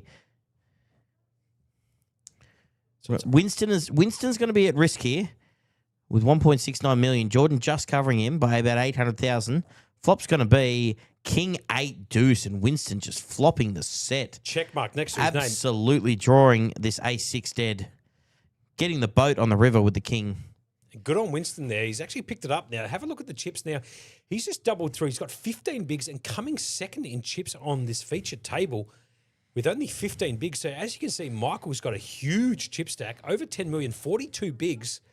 And the next best in the field on this particular table is Winston, who's got 15 bigs. So Michael's got 3x the next biggest stack on this featured table as Brian Yuan comes in to chip up some of the blues on this particular table. Absolute weapon of a TD, by the way. No doubts about it. We're going deep into the evening. There's 23 Michael Jordan players left out of 941 entries. Now, like most times, I believe they're going to do a redraw at 18. So we will get a redraw for tables for new players and balance it up. But we've got 23 left. At 18, they'll do the redraw. No doubts about it. As Lord 911 comes into the chat, considering how short everyone is, everyone playing very conservatively, big money up top for a $350 buy-in, absolutely spot on there by Lord 911. There's 50 lacquers up top in a $350 buy-in. I mean, it's absolutely outrageous. What was the guarantee on this, just quietly, Berkey? Can you remember? The guarantee was 100K. So they've done almost 2-point-something X on that. I think they've got 240, so 2.4 exit. 2.61 as 2.61. So there's 2.6x the guarantee. Hold if you on a don't second mind. here. We've got Harley under the gun with the pocket sevens, the crutches. I dare say we're going to see. Look, maybe I think it's a jam here. No doubts about it. He's going to jam it for 3.28 mil. And let's see if anybody can pick up a hand. John Apostolides picked up the 9-5 suited. He's under the gun +2. He can't call. Andreas with the 10-6. He's going to put that in the bin. Jordan Riley with the Martinelli. He's folding that. Michael's actually picked up the hand here. He's picked up ace-9 of spades. If he calls here, it's definitely off to the races. No doubts about it. 42 bigs, almost 11 million, or 11 million, I should say, in his chip stack. I think actually he's got 10.5, so it's slightly off in terms of the graphics down there, but he decides to fold it, so it doesn't make too much difference as Winston picks up the Doyle Brunson in the small blind. He's not going to go along with it, and Huss has got the 10-3, one better than Winston. He's going to put that straight in the bin, shakes his head, hasn't got any card distribution whatsoever, Huss. John Callan in the chat said, you said the same thing about pocket fives the other day. It was definitely not Monkey that said that. It was definitely myself, which is why I love the fives. For some reason, they always seem to flop well. Very hidden hand. If you hit it, if you hit the set on the fives, for some reason, I feel like you get paid off a lot. No doubts about it. What do we got? JSTM1Q, 1GQ in the chat said, you figure they'd be more aggro for a winner-take-all. You imagine a winner-take-all in one of these 350s. No doubts about it. As Brian's just doing like we said, a colour up here, getting those blue chips off the table. I believe the blue chips are 5K chips, so no longer required for this particular event as the blinds, 125, 250, 250. So the 5Ks are no longer required as we get to hand number 37. So blind levels at 125,250, 250. And we're going to be getting back to the action here momentarily with me, the dealer. That's her name, me. M-I. Who's on first? It is me. I am you. You are me. Oh, what's that off? That's I think that's Rush Hour 3 reference. Isaac's out in the chat too. Shouts to you, Isaac. As we're playing now, hand number 37. Jeez, I've got to tell you, it feels like a lot more than hand 37 that we played. No doubt. We've had players come in. We've had big hands get knocked out. Doesn't even feel like the same table that we started with here. Zach under the gun here picks up the ace-10. And John's actually inadvertently folded out of turn by accident. So the action is back on Zach. John inadvertently folded the 7-5 out of turn as Zach jams it all in 325K. Like I said, the font up here on the big screen is quite small. It's probably like 7 or 8 font. A little difficult for us to be able to see exactly the number, but nonetheless, Zach is all in here. And the action goes around to Harley in the big blind with the ace-4 of hearts. Well, he's giving it a squeeze. He's gonna see it's the 4 of hearts, not. Yeah, no doubts. It's very funny because when you peel it from the top of the 4 does look like the angles of the ace. So fake aces here, ace-4 of hearts versus the ace-10 off. Zach all in for 3,325K. Harley's going to put that in the bin. Zach's going to pick that bad boy up. The V-pips up there, voluntary put into pot. Harley at the top, 33%. 1 in 3 hands, he decides to put money in the pot. It's showing he's very, very active at the table. It's very, very good being active at these tables. You have to. You can't sit back and wait for these things to come to you, especially when you're sitting there with short big blinds. Jordan, I think it has a shorter stack here with 3.2 bigs. He's going to have to find a move soon, isn't he? Well, Jordan, I think you can see that he's got 800K. He's got 800K. 3.2 bigs. 3.2 bigs. Very well called by you, Berkey. I had to squint there to have a look at it. He's got 850, as it's just been slightly updated since the color up. Action round to John in the under the gun here. He's got 1.9 million. He's going to put that straight in the bin. Unfortunately, I don't know if he put his cards over the card reader. So if the guys in the studio can tell the people in, there it is there. So the guys in the studio are telling the dealer right now to make sure that John puts the cards over the reader so you guys know what has been folded. It also helps with the outs. Jordan's found the ace 8. The natural 9 jams it in for 3.4 bigs, 850,000. Obvious decision here from Jordan. Under the gun +2, he has to jam any ace here considering his stack, which is exactly what he does. Gets the fold, comes around to Huss, picked up the ace-6 of spades. He's got 8.1 big, so he's not going to continue. Can Harley pick up a hand? He does. He picks up the ace-9 of clubs. He's going to my God, we've got the ace-10 from Zach. All of a sudden, with 14 bigs, he's got the ace-10. And finally, he's going to put that in the bin. That's great for Harley. He's gonna see the bad news there when he gets ace-8, ace-9, first ace-10. So it's ace-9 of clubs so versus Jordan the ace-8 off. massively behind here with the ace-8. Needs an 8 on the flop. I'll do you one better. He gets the open in a straight draw, which is probably the best thing he could have seen. We've got a 5 on the turn. He needs a jack or a 6 on the river. Otherwise, he is gone. No club, though, as Harley actually makes the nut flush at the river. Wow. You're right. He needed a 6 or a jack, but has to be offsuit as Harley did pick up the nut flush draw on the turn. He did actually have the number already with the pair of 9s. Just picked up a few more outs on the turn and spikes it at the river, making the nut flush. Oh, yep. The lovely staff in the background feeding these players for these events. One of the many perks you get for paying the food and beverage package here at Playlive. No doubts about it. So just really quickly, let's go back to Shannon stuff. On Saturday, the 7th of Feb, a couple of Saturdays away, main event day 2 is qualifiers only. So you need to be playing Friday, the 6th of Feb at midday to qualify to be playing at midday on Saturday, the 7th of Feb. And then at 2 o'clock, you can't make this up.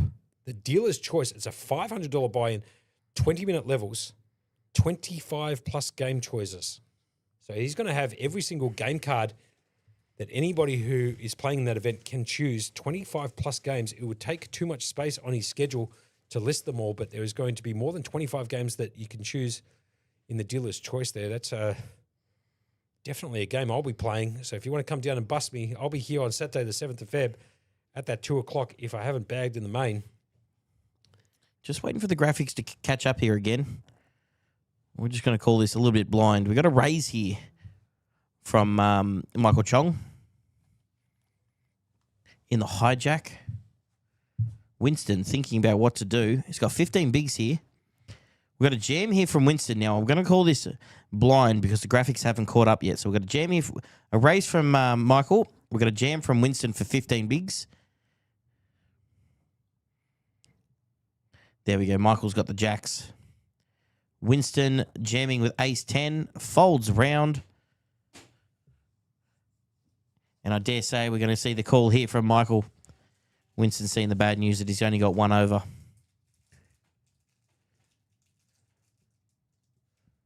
Still thinking about it though, Michael. Decides to put the chips in. We're going to go to the flop. Winston at risk here with the ace-10 against Michael's pocket jacks.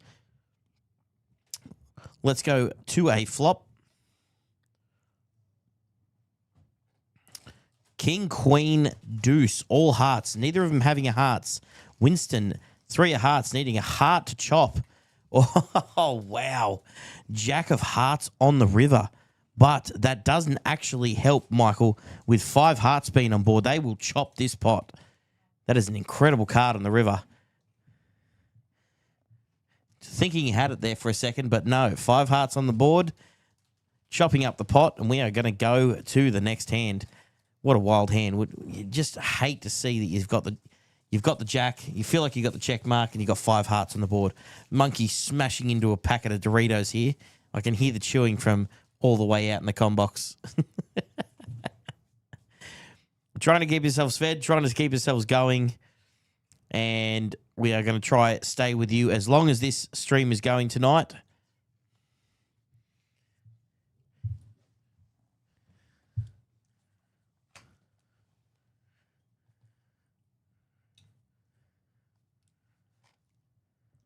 It's a good pickup here by Spiritual Podcast. You are correct. The ace-10 would have actually made a straight if it didn't come didn't come the jack of hearts at the river.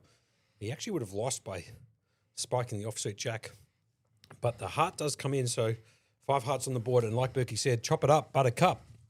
As we're off to the next hand, this is hand number 40. As Harley Jens picks up the ace-king, big slick, 16 bigs, 4.8 million in the cutoff. Huge hand here for Harley. So let's see how he's going to play this. It looks like he's going to raise it up and make it 600K, as you can see from the 100K chips. Those green chips are 100K. The orange are 25K. Ooh, you're going to want to see this. Zach right behind him, jamming with pocket 9s. All in for 3.3 million. As Paddy Russell comes into the chat, he knows exactly who we are in the comm box. You're listening to Monkey and Berkey live on a 20-minute delay here at the Playlive Melbourne Million. So it's Ace-King versus 9s. Now you race situation. You say 9s always hit a set, so we're gonna test this theory. And off to a flop we go. And there it is. There it is, right in the window. Just had to. And Queen Deuce 9, the 9's miles out in front. The Ace-King now drawing dead with the 7 of Absolutely diamonds dead. on the turn. 10 of clubs does not help the Ace-King. Obviously drawing absolutely motherless on that turn. The 7 of diamonds. Harley Jens absolutely crippled, down to just less than 5 big blinds there. And Zach picking up the four-side pocket 9s. He's now up to 25 bigs. He's got 7.35 million. They are getting pretty short here. There's 20 left just quietly out of 941. There's definitely players hanging on here with some short stacks trying to get the pay jump. Is there a page? When is the next pay jump here? Just out of curiosity. Let's have a look. At 18th there, Berkey, as you can see. It is at 18th. 19th and 20th So it is. pick up So it is a $460 pay jump here. No doubts about it. As you can see in the event ribbon at the bottom, 19th to 27th, the next two spots will get paid $1,920, and then the pay jumps start kicking in from 18th onwards at $2,380.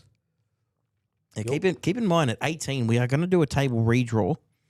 So whenever that comes around, I know they'll draw to 2 tables of 9, and we'll get maybe a few more people, a few less people on the stream, but we'll definitely have a full table here. We're down to 20, 2 more left, and we are going to have a table redraw here. So we're going to go to the next hand here. How good is it going through Shannon's schedule? It's so packed when it's there. Mate, he's the Prince of Poker, and he's been given that name for obvious reasons. Guy's been around the circuit forever, part of the furniture, and putting together an unbelievable schedule. He's got a 10K event on, for goodness sake. That's wild. A 10K horse event. I haven't seen a 10K event in Melbourne for a good part of, pardon me, 7 or 8 years since the Aussie Millions. As John here jams on the button with the Queen 9 off, and he's walked straight into Andreas' Ace King, the big slip. He's going to move that all in over the top. And he has John covered, so it's Ace King. Michael's going to fold here. There's no chance he's going to continue in the big blind. So it's Ace King versus Queen 9. And Berkey, call the action. Okay, I heard the frog in throat. I've got a little bit of Dorito stuck in the throat. Ace King versus Queen 9. Queen 9 at risk here. We're going to go see a flop. We've got 6, King 7, Ace King out miles in front, but he does pick up the gut shot straight draw. Ace on the river. The 8 doesn't hit, and we are going to lose John here in most likely 20th 19th. place. 20th, 19? Yeah, 19 or 20. He still picks up, like we said before, just less than $2,000. There's 19 left, 941 entries. As my daughter and her boyfriend come into the com box, might be a good idea to find out how many bullets Brock shot in this event. Brock, how many did we fire into this event? Only 3. Only 3. I mean, I guess that's a fair call. So Brock Munro coming in clutch from New South Wales, shooting 3 bullets into the wild card. I shot 3 myself, Berkey. Rather not talk about it. Rather not talk about it. So I think I'm up to 4. But still, I don't like firing 4 bullets into events. But here we are. Don't worry about four bullets. You've got plenty in the tank. As it comes around to Huss, picks up the King Jack off. He's under the gun. He's got 6.8 bigs. This is I'd imagine he's probably gonna jam 100% raising this. Is he jamming or just raising? He's going to raise it up. He's going to make it 900 as Harley just comes over the top here with the Ace-Queen suited. Sui. Ace-Queen Sui. Folded all the way around. Michael can't pick up a hand. He does have the chip lead here out of the small blind with the 9-5 of diamonds. It's been folded. Winston's going to get out of it with the 7-5. Background to Huss, who snap calls. It's King Jack versus Ace-Queen. Huss in danger here, as you can see. And off to the flop we go. Heads up action. Ace-Queen versus King Jack off. Oh, Flop. Queen in the window. That's going to leave Huss down with a King and King only. Oh, the Jack turn. or King. And the river cut brings in my the King, if you God. don't mind. What a sick Running run 2 pairs. Like, Ace-Queen just absolutely dominates him on that flop. And then just running 2 pair. And I actually think that Harley was covered there. So I think that brings us down to 18. No doubts about it. You're correct here. Harley was covered. The Ace-Queen goes down in flames as the running backdoor 2 pair. Jack on the turn, King on the river gets the job done. Huss, all of a sudden, runner, spot on, is now up to 14 bigs. He's picked up 4 million now, 250,000, so 4 million and a quarter. I'm picking up from downstairs. We're going to have a quick 3-minute break to get these guys redrawn, and then we're going to come back to you guys in about 3. I'll just say, let's just go with 2 minutes. We've got 2 minutes redraw. So we'll get back to you guys in roughly 2 minutes.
All right, welcome back here to the Playlive Melbourne Millions. We are at the $350 Wildcard. 941 entrants, 18 left, and we have just redrawn to 2 tables. Now, I'm with my co-conspirator, Mr. Josh Monk. Myself is Adam Burke. Monkey, how are we? We are good. We are very good. 18 players left, 941 entries. You were in for a few bullets. I was in for 3. My daughter's boyfriend was in for 3 as well. So we're contributing to that 941. I'm glad we could help out the place. As you can see, the blinds have gone up now. 200, 400, 400. This is hand number 44 on this particular stream. Feature table. As Charlie, who jams it all in for 2.5 million with King Jack in the hijack. I dare say we're going to see some carnage here before the final table. No doubts about it. People have been holding off. They've been holding their big blinds. They've been waiting for pay jumps, but eventually the stranglehold comes to it. And I'll tell you what, the dam is about to burst. No doubts about it. As you can see, Spiritual Tradie Podcast, who has been railbirding basically all week in the comms on the YouTube chat, saying, "Are we playing to a winner tonight?" We're going to get some information about that in approximately 20 minutes, and we'll let you guys know what is going to transpire in terms of playing this one out all the way through, or whether or not these guys will be coming back tomorrow. My guess is that we're probably going to see this go all the way through tonight, but it'd be my guess, but once again, not our call either. Not our call. We're going to go down to the bosses downstairs and let you know. I'm just going to run over the table here. If you get anything action, let me know. So we've got Huss in seat 1, Jen in seat 2, we've got Zach seat 3, Munro in seat 4, Shem in seat 5, Andreas in seat 6, Charlie Who in seat 7, Michael Chong in seat 8. I don't think he's actually moved. And Winston 10 in seat 8. Oh, seat 9, sorry. Excuse me.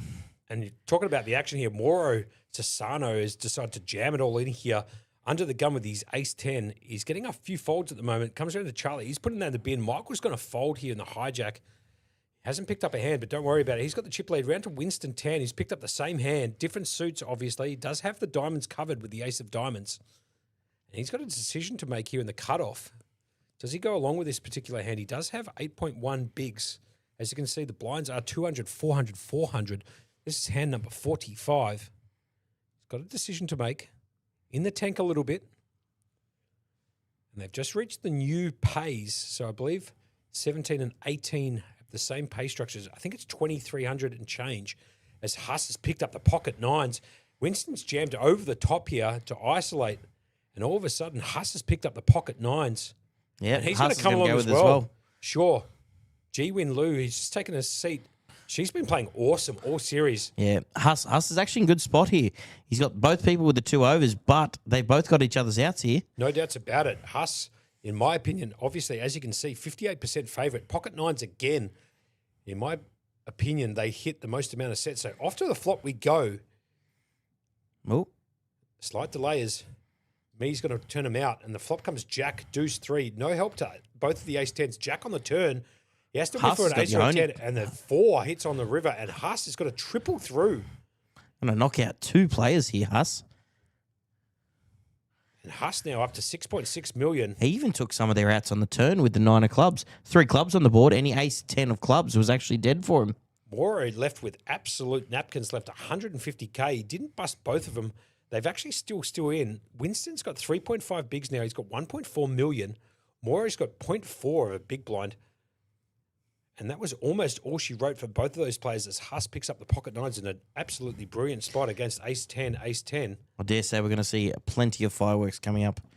As I said, the dam's breaking. The people who got short stacks, we're going to see plenty of hands going to flops. No doubts about it. If you guys got any questions in the chat, we are live on 3 different platforms here. We are live on a 20-minute delay on Facebook, YouTube, and Twitch now. There are talks maybe we can even get on Kick at some point. So studio boys downstairs are working on a whole bunch of stuff.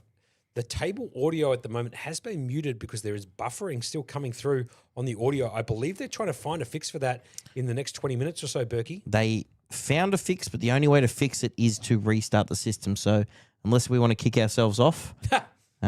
we can't deal with that just yet. But I'll tell you what, we'll do our best to keep everyone entertained without some table talk. But as you guys know, we don't mind a little chat ourselves there, Monkey. Great call from you, Berkey. Now, you guys at home, if you like the banter between me, Josh Monk, Monkey, and Berkey, we do have a podcast called You Can't Make It Up. We issue out new episodes every Monday with special guests, poker-related content. Also, you can't make it up stories, real-life stories. They're so real that you have to be there to believe them.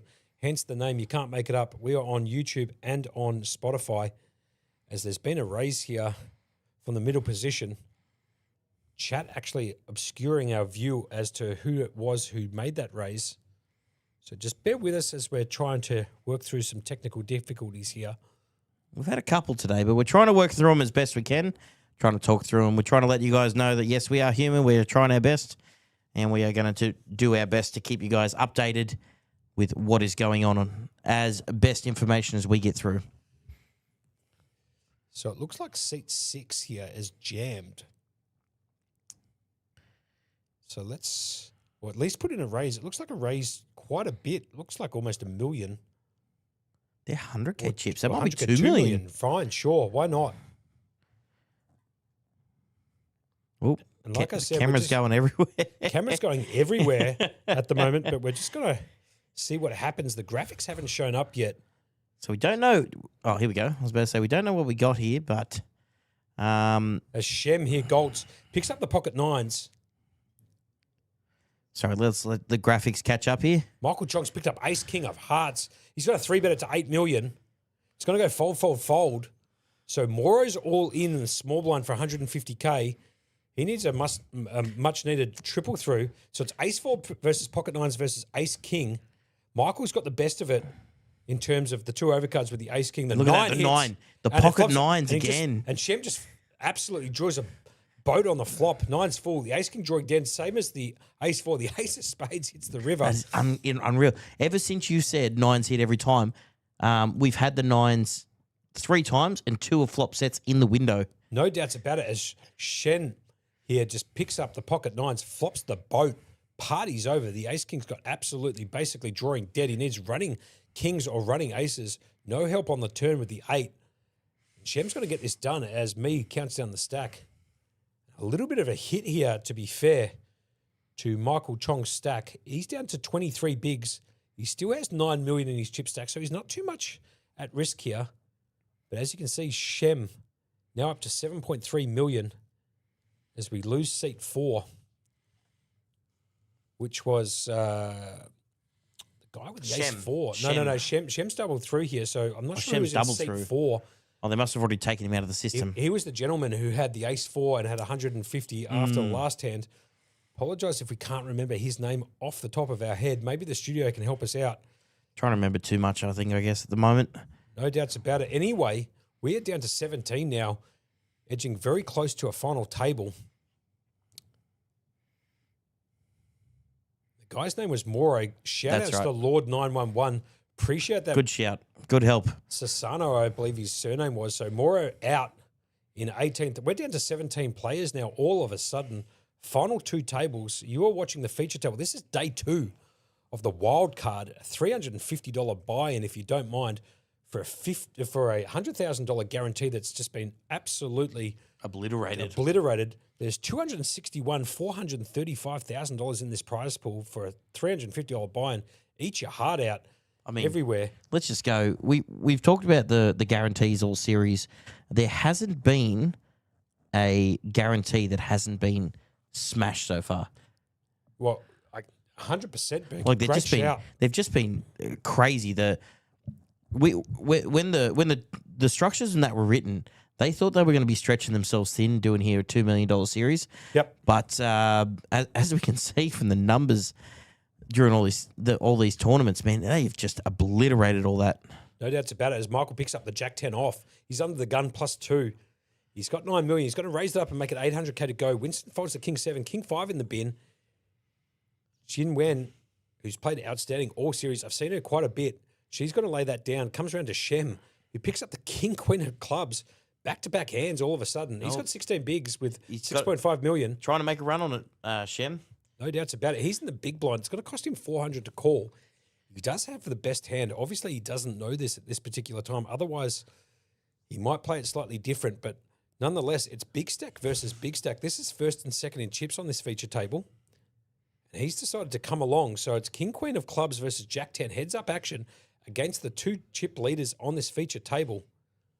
And off to the races we go. Here comes the flop down to dirty. The flop comes ace, queen, Oh, my 10. God. As Michael flops bottom pair with a gut shot and Shem flops second pair with a gut shot.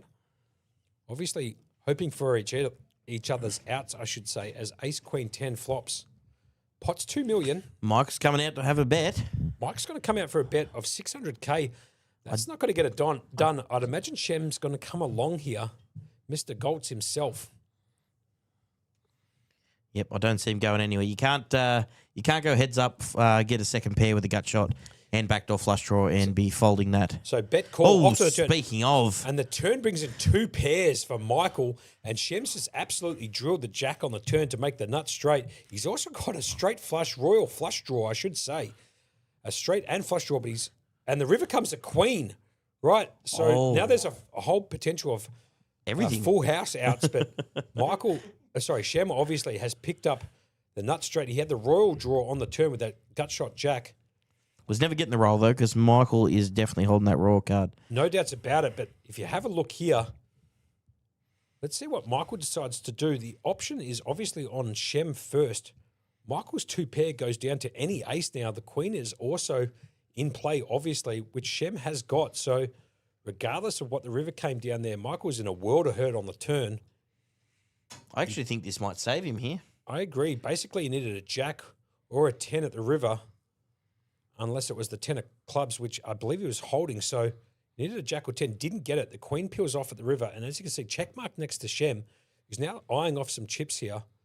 Michael's 2 pair on this particular board, basically Throw the bet at 2 million out, it looks like. So he's going to bet a little bit more than 2 million, it looks like, Berkey. If I don't mean to cut you off. He's going to bet 2.25 mil. Action back on Michael, whose hands just shriveled up hardcore. As it comes ace, queen, 10 on the flop, jack of clubs on the turn, giving Shem the nut straight with a royal draw. I'll tell you what, he's grabbing chips out, though. And hold on a second. Can Michael decide to make a call here with bottom 2 pair after the queen repeats on the river? I don't think he's going to call here, but what are your thoughts here, Berkey? I mean, he's got to be putting him on an under pair, just 2 cards under. I don't know what ranges he can be putting him on here. Like, this is an absolute bluff catcher, and that's it. And that's it. Totally agree. There's a 4-liner to the straight down. There's a multitude of full houses. He needs him to have 2 cards that are under jack. No that doubt. aren't the 8-9. And He makes the call. My God, what a call from Michael. He's going to be shown the bad news. Jack 10 going straight in the bin as the king, queen of clubs shows the nut hand. And all of a sudden, Berkey looking at me, trying to wonder why Michael would make that call there. I actually tend to agree here with Berkey, as Shem has gone back-to-back hands. All of a sudden, Shem taking the chip lead, and a decent one at that, on this particular table. As you can see, 10,950,000, Here's the funny 27 thing bigs. We see in the chat, it says it's an easy fold. We always talk about it being an easy fold. But you got to remember, guys, they're the ones there playing for the money, and we are the ones not. So I'm going to go back to them. Like, I mean, maybe he just thought he was underpaired to the board, trying to buy it. I don't know. No doubts. As Couple of cards. As Tradie Podcast comes in and says it's an easy fold, that's a tilt call. Like Berkey said, it does make it a little bit easier when you can see the whole cards, but I would tend to agree with that read there from Tradie Podcast. I'm not sure why he's decided to call there, but it's just nonetheless, he's still in the event. He's got 5.4 million, 13 bigs. I love saying no doubts about it. You're 100% correct. It's one of those things that I do use quite a bit, but I might tail it back a little bit. He's not saying tail it back. He just says you'd love it. Anyway, back round to Shem, who picks up the 10-9. He's gone back-to-back winning hands. He's got 11 million, 27 bigs. He's getting interested now, Shem. He's like, you know what? Let's play the rush. No doubts about it. He's picked up the natural 9, four-side with the pip gone. He is too. He's going to just jam it right sure in the small blind. Yes, he is. Jamming it straight against Andreas, who cannot pick up a hand. He's got the 8-4. He's going to put that straight in the bin. The 10-9 gets it done. Extra chips into Shem's stack. I'll tell you what, they're talking about the hero call in the chat. Now, hero calls are so funny when it comes on stream because if you get a hero call correct, you look like an absolute genius. But if you make a read and you're absolutely wrong, you look like an absolute goose sometimes. So it depends what kind of content you're trying to put out there as well. But hey, look, he's put him on something different. He didn't get it right. Props on him for having the guts to do it, and I'm sure Michael's not out of the tournament yet, and I'm sure he's not done. Well, let's have a look at this, Berkey, just quietly. You've shot more bullets than I have in this event, and I've shot 3 bullets in it, and we're nowhere near this final. Well, actually, as a matter of fact, we're in the commentary box, which means we don't know what we're talking about. There's 16 players left out of 941, so obviously the big man, Michael Chong, knows exactly what to play and how to play it. Speaking of, no, cooler incoming. And have a look at this Michael's cooler. Picked up the Kings. The absolute worst possible situation in Hold'em. It's Kings versus Aces as Huss picks up the nut hand versus the second nut hand pre-flop. He's going to come in for another raise here, so he's going to be putting in a raise. Let's have a look at this raise size here. He's going to put it in for, it looks like 1.65 million. Oh, my God. Jin Woo's going to jam it too. Have a look at the action here. This is going to go 3 ways for sure.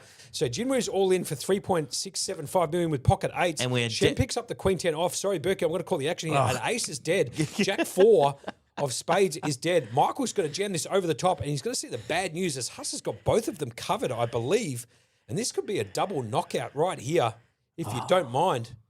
Have a look at how much of a setup cooler this will be. It's Kings, Aces, 8s. Apologies, guys. The graphics just froze. What a time for him to freeze, by the way. Absolutely disgusting So here. from what we're saying... Wow, what a turn of events. It's going to be a jam call. Mike, Jerry's jam call. Michael just calling it off with a Jack 10 last hand, and then all of a sudden picks up the Kings, walks straight into Huss's Aces.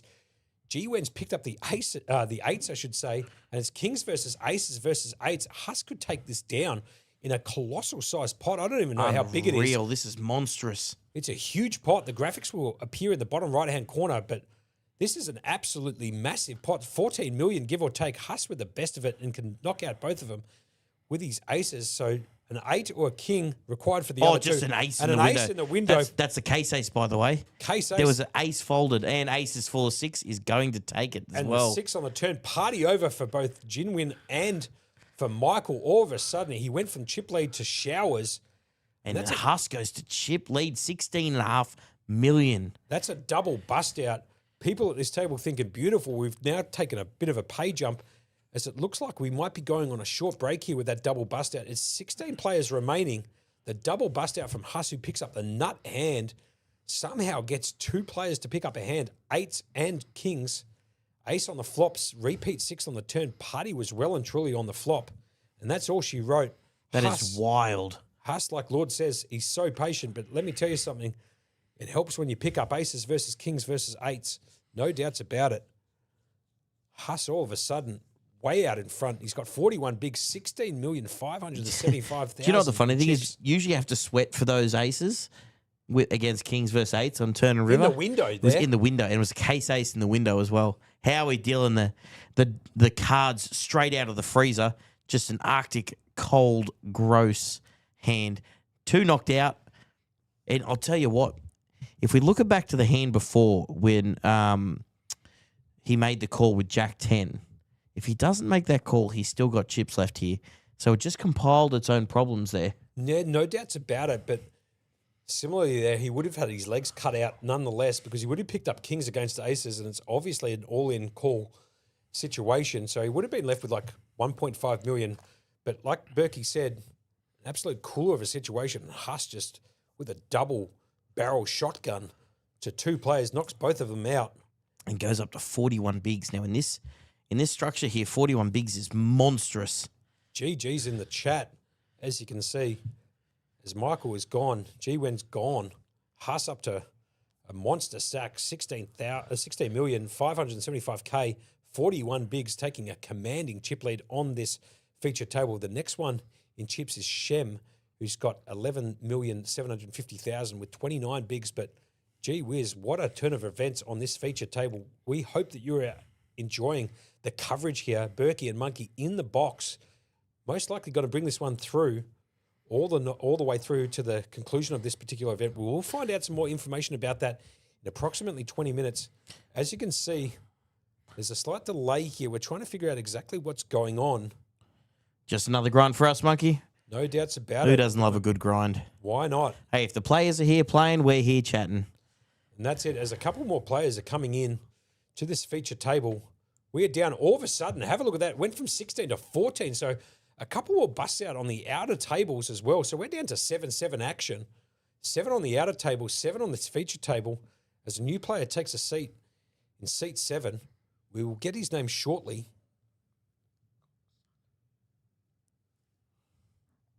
He was playing on my table earlier. Yeah, I've played with him a couple of times. I've fired 2 bullets next to him in this event. So not sure of who this is coming in. The graphic. I'd never actually caught his name. Never actually caught his name. Would have been better if I introduced myself when I sat down on his table, but nonetheless, graphics will appear shortly. We are up to hand 49. Blinds are 200, 400, 400. Look at Brian over there just laying down the law to the table. Good on you, Brian. Brian just laying down the laws of the land to this feature table. Just for those people at home, no phones allowed on the feature table. They will be put into a little green box that's usually behind seat 5 to ensure that no phones are going to be used at this feature table. It just makes a better stream and obviously ensures that the integrity of the game is maintained. As we get back to the action here, Winston under the gun, 5-3 natural. He's got 1.4 million. He didn't. He doesn't like the look of that. Puts it straight in the bin. Huss, have a look at the WSOP stack he's got in front of him. You are looking at a monster stack here, 16,675,000 with a double bust out with aces versus kings versus eights. Getting the dream spot. Now, usually I'd like someone like Huss here to be big stack bully, right? But you've got to remember you're jamming into stack sizes here. Now, you're going to be jamming into 3.5, 6.9, 7.9. So you've really got to have the hands now. There's a difference between big stack bully and what he's doing, and I think he made the right call there, getting rid of the 4. Now we've got Zach here with 16 bigs, with the ace-8 suited in the club variety. Zach's been very patient all day. He's finally picked up the ace-8 of clubs. He has 16 bigs, 6.4 million. He's in the hijack. He's going to jam it, which is the correct play. Shem's going to fold. Round to Andreas. He picks up the 9-7. And let's see what Andreas decides to do. I can't imagine he's going to call with the 9-7. He's got 3.2, 7.9 bigs. As it looks like this might be the last hand before a short break, a short intermission, to which we'll be able to give you some information about whether or not we're playing this one through or whether or not these boys and girls will be coming back tomorrow at some stage. We will do our best to get all the information we can. If anyone has a question they want us to ask, we can get the best information. But it looks like this is going to be the last hand. Everyone's getting up and walking away. And that player who just sat down is Lior. He's going to fold the 9-6. So we're on a short intermission here. 15-minute break for you guys. We're going to get some information during this break as to how this event's going to conclude, whether or not we polish it off tonight or we come back tomorrow. We'll be back in approximately 15 minutes. This is the Playlive Melbourne Millions, Day 2 of the Wildcard.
All right, we are back here at our 350 Wildcard Play Live Melbourne Millions $350 event. We've had 941 runners, and we are down to the final 14. Monkey just not feeling the best. He's just in the bathroom. He will catch back up with us soon, and I will continue to call the action here. 9-7 from Andreas, jamming it for 2.85 million in the hijack. I'm going to get a fold round to Lior. Doesn't make any hasty decisions. He all likes to take his time. I dare say, from what I'm being told, chat, people are looking at us. We are going to be running this one through tonight. We're at a final 14, and we'll be playing all the way down to a winner tonight for that 50 large. So Andreas getting that through. Everyone folding round. V-Pips, Sham and Lior at 33%. It's good to see some action on this table. Andreas at 23, Huss sitting at 18. And the Buddha himself, Winston, sitting at 18. We are going to be 7 and 7-handed all the way down till we get it to for final table of 9.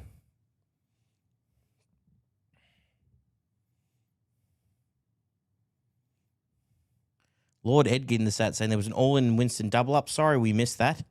They still had the screen up that we were on break-up here in the room. So we missed the first hand, it looks like. Winston may have gotten a double-up. We'll keep it with you. Winston sitting there at 2 million, 4 big blinds. Andreas here in the +1, 10-5 off.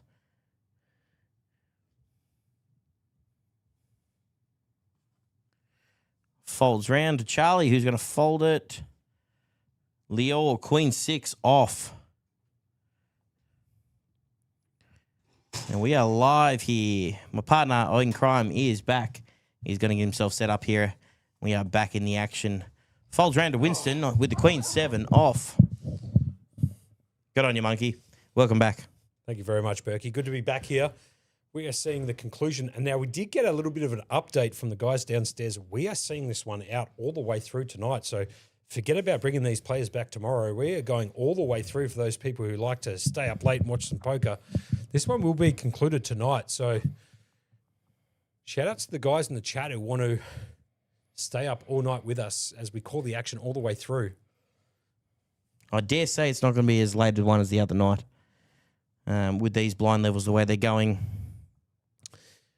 Just a little reminder too, please, guys, that we would very much appreciate if you do not put any spoilers into the chat. Playlive Melbourne, the website, does update as the players get eliminated. So any spoilers will be redacted from the chat. So 1 second here. We've got Winston all in with Queen 7. Gets a 7 in the flop against 10-9. With a flush draw too. With a flush draw.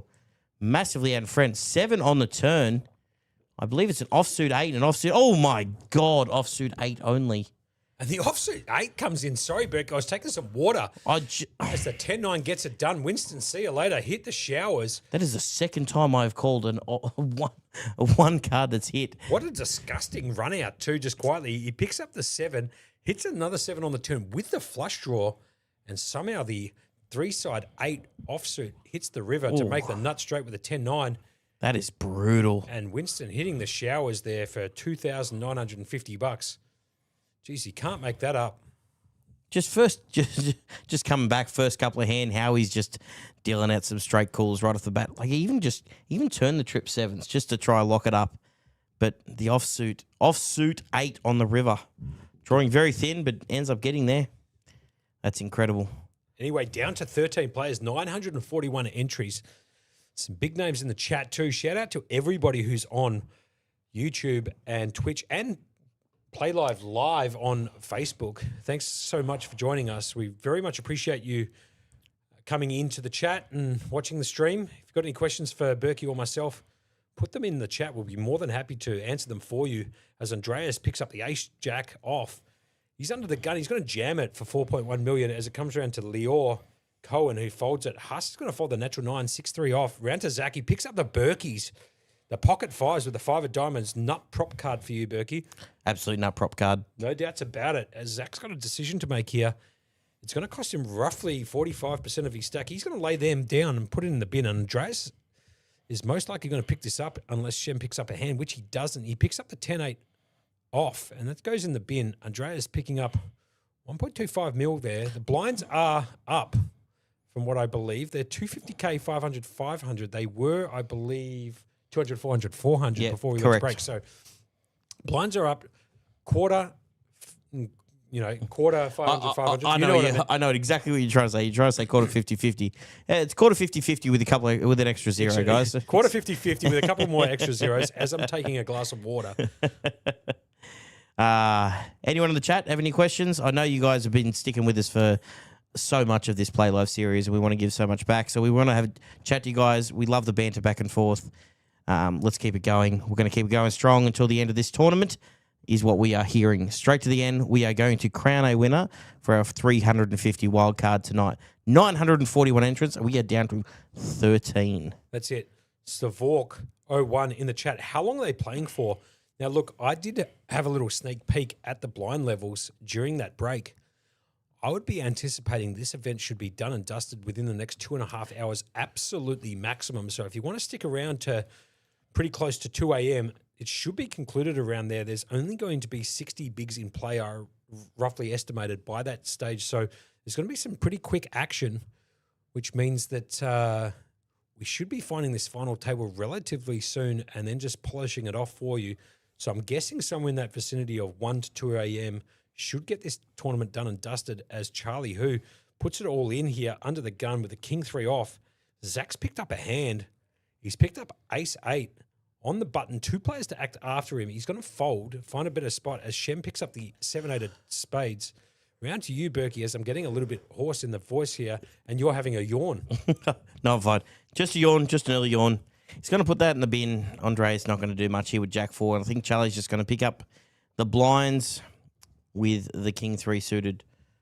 As I say this, Andreas asking for a count, staring down the chips, but I dare say this is not getting in the middle. It's a great read by you as he taps the table. Charlie making a jam there under the gun with king 3. Gets it done. I've got to try to take the easy reads where I can because I swear to God, during the 50-50s, I'm not getting them right so far. So we've got Huss all the way out in front with 18.4 million, 37 bigs. Shem in second with 21 bigs.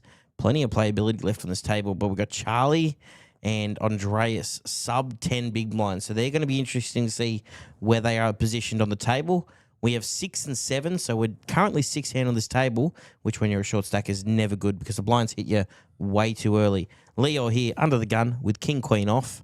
I dare see we're going to see a raise here from him. Samson, the one in the YouTube chat, asking us to read the Twitch chat. No problems with us. We'll read the Twitch chat. No problems. It's Let's Go Huss, in brackets Sam. DDL represent. The king is awake from his nap from JYY21 _. If you've got some questions or comments you want to put in there, we'll be more than happy. We do have obviously the live action and 3 different chats going on simultaneously up here as we're viewing it on a 65-inch plasma screen in the combox. So chuck it in there. We do scan our eyes around the TV screen to find those comments. So if I've missed anything or Berkey has, put it back in there and we're more than happy to answer those questions, concerns, or make a comment on your comment. It's been raised by Lior Cohen here to 1 million cold as my co-conspirator in the box. Berkey has said, round to the small blind. Andreas is going to fold the 10-4 off. Comes around to Charlie, picks up a pocket 6s, sure. 5.6 big blinds. This is getting in. I reckon he goes with this hand here. It is 100%. I'm calling it going to be an all-in call. Is he going to leave some chips behind? I doubt it, but have a look at this. He's just counting them out for the time being. As Neo G in the Twitch chat says, the DDL stands for the Darwin Donkey League. Right. I kind of like that. Get a giggle out of me at this time of night. It's 11:30, but I like that. The DDL. That's the Huss represent, the Darwin Donkey League. The Darwin Donkey League, sure. Shout outs to the Darwin Donkey League, the DDL. Thanks, Lord Edgar, for coming over to the YouTube chat to tell us to watch the Twitch track. Jeez. Here we go. I've already called it, so I can't really recall it. No problem. So it's pocket sixes versus the king queen here. No, I meant calling the jam and then the rejam and the call. Right, fair enough. I've made my bed. I now have to sleep in it. So Charlie obviously has jammed the pocket sixes here. Action back on the Lior. It's going to cost him 2.3 mil to call. He does have 7.4 million in his stack, 15 big, so he can afford to make this call if he decides to. Be left with 5.1, give or take. Blinds, as you can see, top left-hand corner, quarter 50-50 with an extra 0 on them. This is hand number 56. There is 11 players left. And there it is. Right corner. Call has been made. We are off to the races. We are pocket sixes versus king queen for Lior. All right, Berkey, pick a hand here, mate. Sixes. I don't know. Sixes. I'm going to go sixes. Watch me absolutely get... Oh, no. I've actually got one right. Sixes just flops a set. Wow, basically way out king ahead. queen absolutely dead, as you can see. No chop outs at all. So the check mark goes to Charlie Who. And just for a bit of a needle, he gets the king on the river. No doubts about it, but it was absolutely showers on the flop. Check mark right next to Charlie's name there in the bottom left-hand corner with the graphics. He's up to 7.35 million. 15 bigs. It looks like they've got a lot of chips, but as you can see from the blinds, it's really not that much, and we're going to see a conclusion to this event relatively soon based on just the blind levels themselves that are going up, I believe, every half an hour or every 20 minutes? 20 minute blind levels. 20-minute blind levels. So we might see a conclusion earlier than the 2 o'clock spot that I suggested earlier. We're down to 11, so it's 6 and 5, 6 players on this feature table, 5 on the outer table round the corner. I'm going to do a bit of chat reading at the moment. We plan to have any guest commentators to the main event from PSI Hoddle JA971. That is not up to us, man. We get asked if we want to come in and commentate. We do our best while we're here, but at the end of the day, this is not our gig to be handing out. But I hope we don't get replaced, Monkey. I'm having quite a good time here with you, man. And I'm hoping the people watching the stream and in the chat are enjoying our commentary. We try and keep it up 5, keep it interesting. Poker in general is quite a boring thing to actually commentate on considering the action, but we're trying to make it as entertaining for you as possible as we down to the final 11 here in the wildcard day 2, 941 entries, 11 players left, 6 on this feature table, 5 on the outer table as Zach picks up the ace-7 of spades here. He's going to jam this. Is definitely getting amongst it with Zach. For 6.15 million. We hope you're enjoying the commentary back at home. As you know, this is Monkey and Berkey from the You Can't Make It Up podcast. This gets folded around. Charlie can't pick up a hand in the small blind, picks up the 8-5 off as it round to Lior. He's got 4.1 million, got 8.2 bigs. He's picked up the natural, 10-8, but he is dominated at the moment, 61-39. He's going to put that in the bin from the big blind. And Zach's going to pick up a few much-needed blinds there. So good play from Zach with his ace-7 of spades, which is a monster, obviously six-handed Berkey. Yes, massive hand, six-handed. Now, Sarah on the chat is asking, how did I bust Berkey another sick river? Believe it or not, I got done 2 sick flops. But I digress. We keep firing, we keep trying, we keep playing this game we love, and we keep commentating it. So there's nothing more fun than sitting here next to one of my best friends, Mr. Josh Monk, and calling the action with you guys, as long as you guys are enjoying it. Just quietly, Berkey, I found out at the break who Masario is. Oh, who's Masario? I might have to give you it off the channels. Maybe just mute the mic so I can let you know. Not right now. We'll do it after this hand. I started reaching for it. He's a good mate of ours. Oh, is he? Oh, Yeah. So I know who it is. Absolutely. You know exactly who it is. Someone's trolling me on the chat switch. An absolute superhuman too. Got a lot of props for the guy, Masario. I'll tell you during the break or when we mute the mics here as it comes around to Andreas with 10-6 of hearts. He's going to put that in the bin.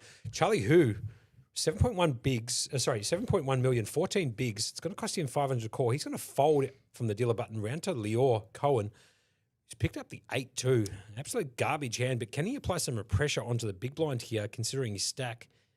He might try and produce something here. Let's have a look. No, he doesn't decide to go with it, and it's a good fold against us. He picks up the king 10. He was calling that for sure.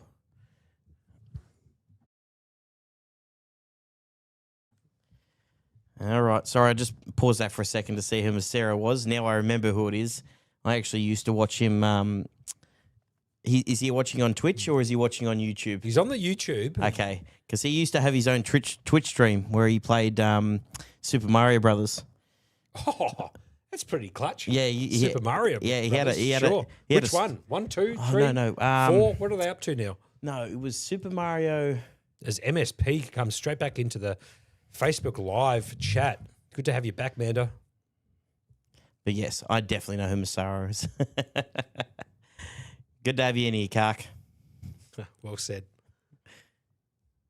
What have we got going on here? Not much.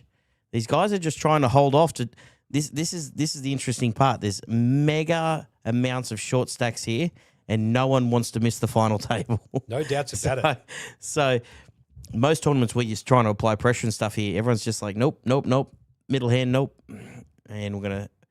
Well, eventually the dam's going to break because these blinds are going to start jumping their way up again, and you got to start making moves here. If you want to start winning these tournaments, you've got to start getting chips in the middle. No doubts about it. Huss not at risk, though. I can't imagine with 18,475,000 sure. Odyssey, there it is. I knew he played Odyssey. Super Mario Odyssey.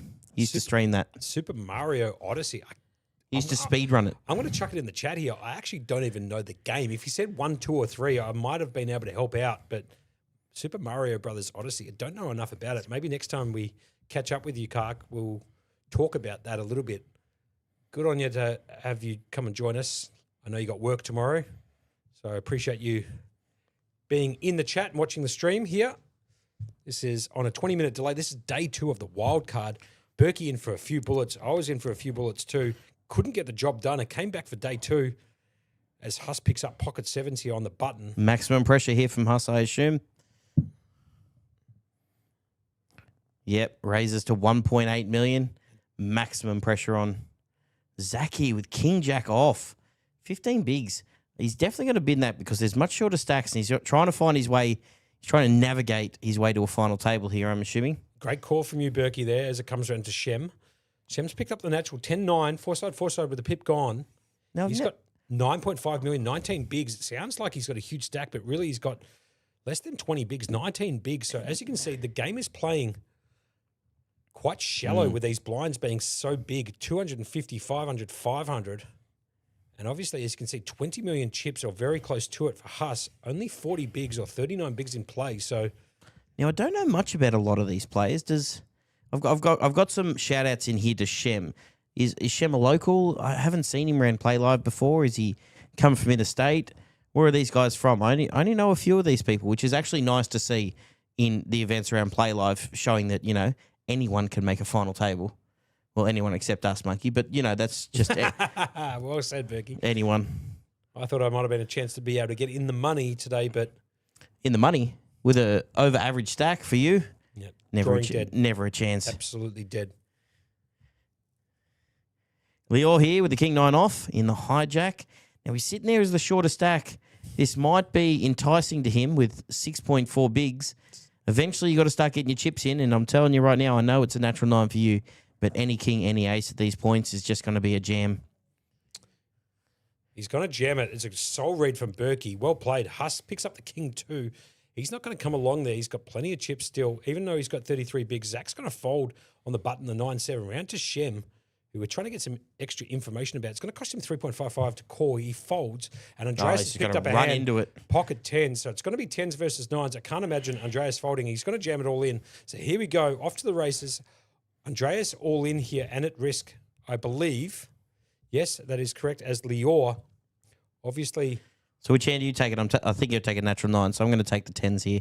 The four-side that missed. No doubts about it. So here comes the flop. It comes queen, deuce, queen. No help to the king 9. Andreas' 10's out in front at the moment. Here comes the turn down and dirty. He brings in the 3 of hearts. Off to the river. Lior needs a king and king only. Doesn't get it done. 6 of diamonds at the river. Andreas is going to get that double through. And Lior absolutely crippled. Well, I knew that was covered. Well, I was waiting for it just to chime in with you. High fives as I get the jinx in the box from Berkey. Absolutely crippled. Well said, Berkey. He's down to 350k. 0.6 of a big blind. So he's in a world of hurt at the moment. But like they said, chip in a chair can get this done. We appreciate MSP in the chat. Always have. You've been in with us from the absolute start. She's given a shout out to the dealers, back of house, text commentary, and everyone for our hard work. We really appreciate that, MSP. Like it's just nice to walk around the place and have people just, approach you and just be like, you know what, we're really enjoying what you're putting down here. So shout outs to everyone at Playlive who has given us the opportunity to come up here and, you know what, have a chat with a mate and call these games. Yeah, no doubts about it. Just a little heads up for you guys who are watching this stream. We would very much appreciate it if you do not put any spoilers into the chat on playlive.melbourne. Obviously, they're updating as there's bus coming in. So that information is live information. We are on a 20-minute delay. So if you choose to put any of those spoilers into the chat, we will be removing those comments. So we just appreciate you guys watching what we're delivering here for you, even though it's on a 20-minute delay. You don't need to see the live stuff. Just stick here with us. It's 20 minutes. It's not going to kill you. Plus, there's no commentary on the playlive.melbourne website. Oh, look at Lior here. Loses the flip. Picks up sevens. And then picks up sevens next hand. Just quietly, back around to Zach. He's in the cutoff here. He has King Jack. He had King Jack last hand. Is he going to decide to jam over the top? El Jamarino. And that's all she wrote. He's going to jam it all in for 7.4 million. Shem's going to fold the Jack 7 off. King 5 in the bin too for Andreas. He's not going to come along. That's going to be tough for Zach.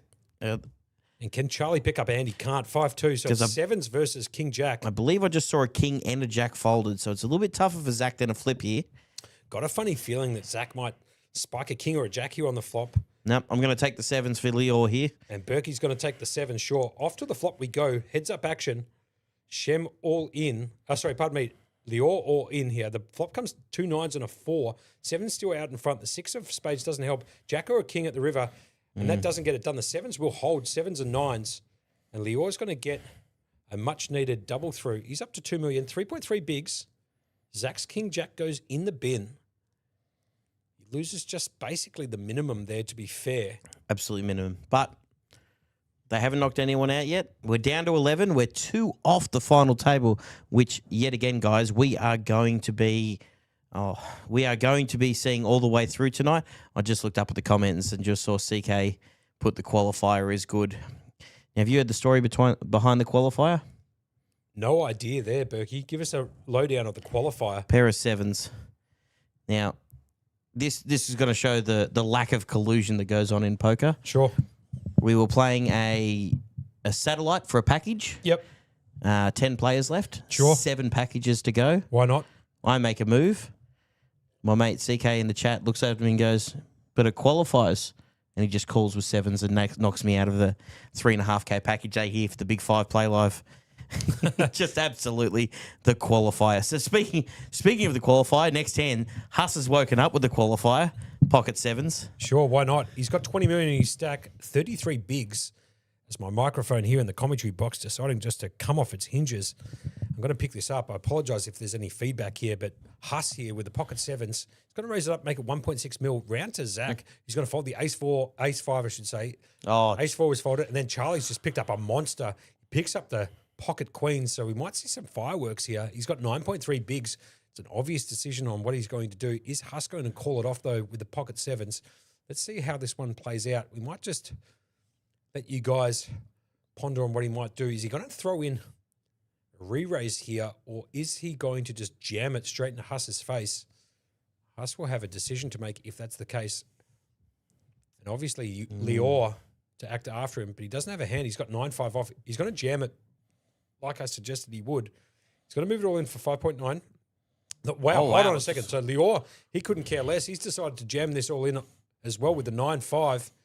I think he's realised he might have got a pay jump there, and he's so short that he's going to run any 2 cards, which is what he's done with the 9-5 Dolly Parton. Round to Huss, it's going to cost him 4.3 mil to call. Roughly a quarter of his stack. So let's see how this one plays out. That's going to be an interesting one.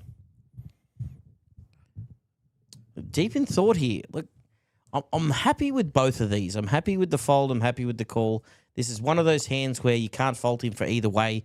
You know, it's only a quarter of his stack to knock out 2 players. You can understand if you've got a jam and a re-jam, even though that re-jam is only a couple of bigs. Look, I don't know. It's actually quite an interesting spot from here. I don't actually know what I'd do sitting there. I think I maybe might find the call. But as I said, either way, I wouldn't blame him for folding this and watching these guys go at it. I'll be honest with you. I probably find the fold here, Berkey. So it's good that we've got both you and I in the com box here because I find the fold here with the pocket sevens as much as I like them. But considering the action and considering how much of a dent it's in his chip stack, I know it's only going to cost him roughly 30% of his stack. I think he can find a better spot with sevens. And he wants to protect that chip lead going into the final table when and if he makes it. As Cody jumps into the chat on Facebook asking, is this the main event or... ? This is day 2 of the Wildcard event.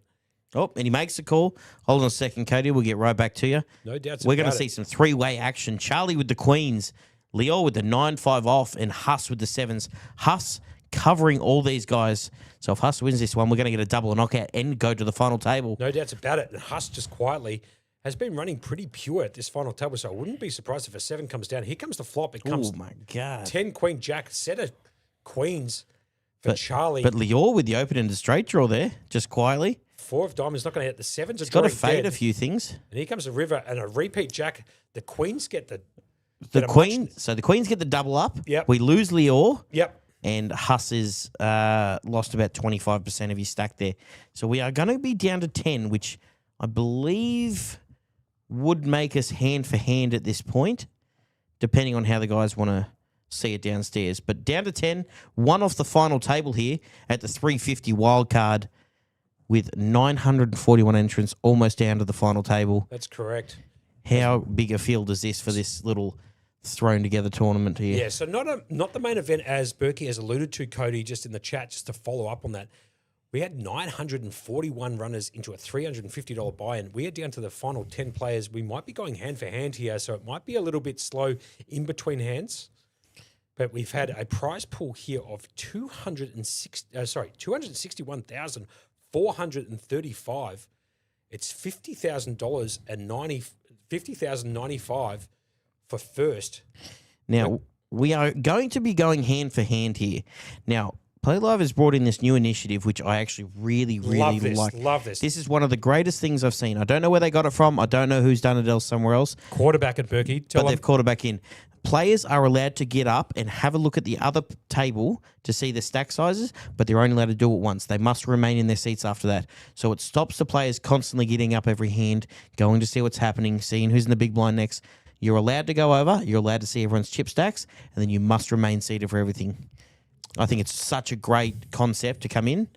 It's actually game changing. Like, it's the amount of times you're sitting there as a TD and you're just like, guys, can you please sit down? Guys, can you please sit down? You've given them a chance. They've done what they needed to. And guess what? Now there's a middle ground for both players and TDs alike. Right, so as you can imagine, we're going to go hand for hand before this feature and final table is drawn. So the action's probably going to be a little bit slow, but gives us an opportunity, Berkey, to give a bit of a shout out to the Playlive guys downstairs who have done a phenomenal job. The guys in the studio, we really appreciate all the work that you're doing. The graphics and the scenery that you're putting together downstairs is absolutely outrageously good, considering it's the 7th or 8th stream that they've done. They've done it on the fly. Matty Marshall did fly in today to help the boys out with some stuff coming up over the weekend. But geez, over the last 5 days, they've been running solo on as minimal training as you can have, and they've done their best to absolutely help us out. So, guys, you've been absolutely clutch down there. Much appreciated. No doubts about it. And also with the staff downstairs, they've done a phenomenal job. If you haven't played at Playlive yet, we strongly suggest you getting down here. 129 York Street, South Melbourne in Victoria. As you can see, the players just getting up. They're going to have a quick sneak peek of the other players on the other outer feature table, and then they'll be asked to sit back down. They won't have another opportunity to have a look at those stacks, as Berkey suggested, which does give us an opportunity to tell everybody who's watching the stream what is coming up tomorrow. Now, what do we got on Friday? So tomorrow, I believe, is Thursday, the 29th of Jan. No, tomorrow's Friday. Today's Friday? What day are we on? No, tomorrow's definitely Friday. Tomorrow's Friday. Don't worry about me. Forget about me. Absolutely got my days incorrect here. Tomorrow is Friday, the 30th of Jan. It is actually Thursday back in the States, but forget about the States for the time being. It is Friday, the 30th of Jan in approximately 13, 14 minutes from now. Let's just have a look at what we've got going on the Friday. So at midday, we've got the Step 1 main event satellite. That's a $90 buy-in, 10K starting stack, 10-minute levels, 5 seats guaranteed. Don't worry about the guaranteed seats. They will be surpassed, guaranteed, every single step one has got more than 5 seats in it. So if you want to come down at midday tomorrow, you got the day off work, you can play that step one main event satellite. That's, like I said, $90 buy-in, 10K starting stack, 10-minute levels, 5 seats guaranteed. At 1:30, the step two continues for the main event satellite. That's a $350 buy-in, very similar to the one that you can see right in front of us. 15K starting stack, 15-minute levels, 2 seats guarantees. I believe they got 5 seats guaranteed to that yesterday or today. So they're obviously dominating those guaranteed seats there as well. And then at 2:30, the Mega Mystery Bounty Satellites, a $280 buy-in, 15K starting stack, 15-minute levels, 5 seats guaranteed. That's a huge 5-seat guarantee there too. Massive. And for those guys who got some deep pockets who want to play the Mega Mystery Bounty Day 1C, that kicks off at 4:15 p.m. That's 4:15 tomorrow afternoon. It's an $1,150 buy-in, 1,150, 30K starting stack, 30-minute levels, and a $200,000 guarantee. I believe they're approaching that pretty close. We might get some numbers on that, Berkey, whilst we're going hand for hand, and the play's going to be a little bit slow. And then at 7 o'clock and at 9 o'clock tomorrow, we got the 250, 20K, $250 buy-in, 20K starting stack, 15-minute levels, and 5 seats guaranteed for both of those satellites. So they kick off at 7 and again at 9 p.m. Sorry, give me 2 seconds. I was just trying to get the numbers in the mystery bounty for you. No doubts about it. I'm going to kick on to Saturday the 31st. As you can see, no cards are being dealt at the moment, so it gives us a golden opportunity to talk a little bit through the remainder of the schedule. Saturday's going to be my favourite day. No doubts about it. Again, this is the Playlive Melbourne Millions, 129 York Street, South Melbourne. So if you're in the area and you want to play some cards, this is the place to come. Let's talk about Saturday the 31st here. At midday, we've got that main event Mega Satellite. Again, that $250 buy-in, 20K starting stack, 15-minute levels, 10 seats guaranteed. So forget about that. That's massive. So if you've got nothing to do on a Saturday, come down at midday and play that satellite. I might even jump in that myself, to be perfectly honest with you, Berkey. $250 buy-in, 20K starting stack, 15-minute levels. I'm still trying to get in the satellites for this stuff. I'll keep jumping in. I'll keep trying to buy in. No doubts. The satellites tomorrow milestones? I believe they all are milestones, except for the mega ones. We might have to get a double check from the guys downstairs in the studio and or some of the staff. I can't tell you if they are. They might be, but we'll get some information about that shortly. Anyway, back to Saturday the 31st as the cards are in the air on the table. Berkey, let me know if there's any action here. I'm just waiting. It's just got folded round. You keep going, my friend. No problem.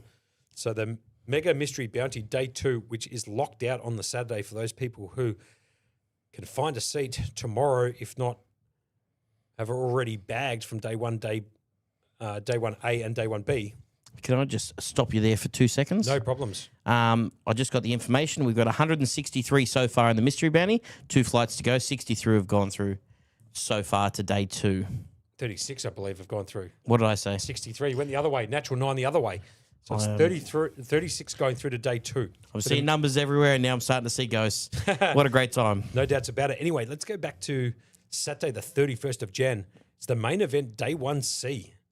Now, guys, at home, this is your last opportunity to bag for the main event. It's a $1,500 buy-in, 100K starting stack, 40-minute levels, and a $500,000 guarantee, which has been done. Let me tell you, don't forget about the guarantee.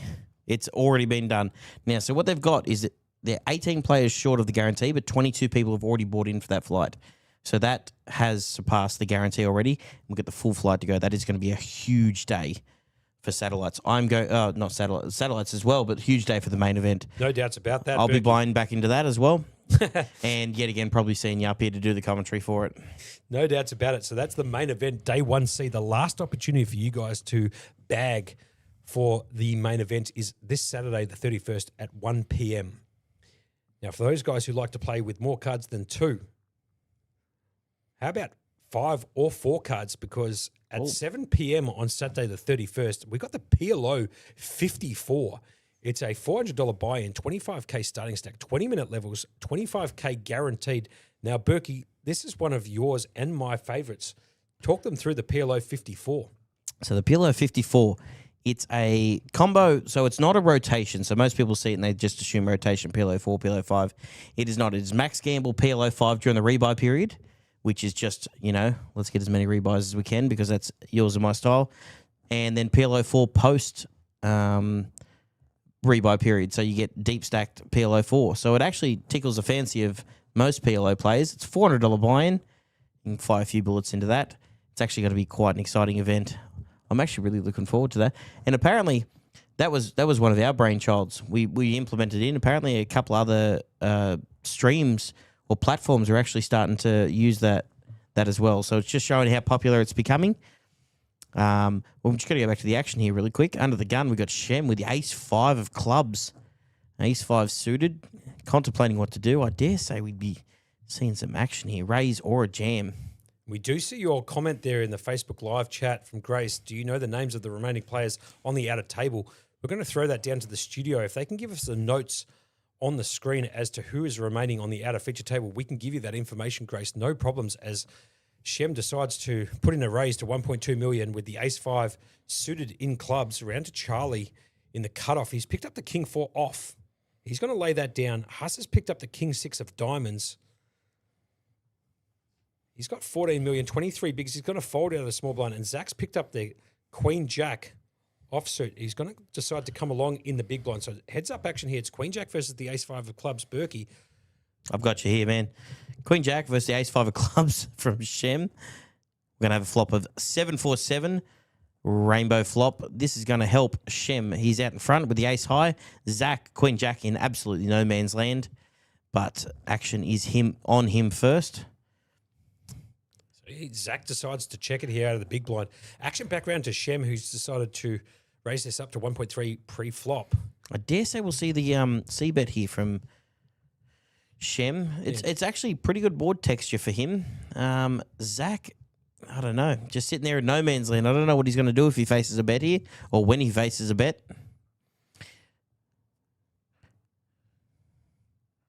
He's going to face a bet. I'm not quite sure how much it is yet. Different coloured chips in a pile. Excellent. We're going to get a 750,000. I just don't see how Zach can continue here.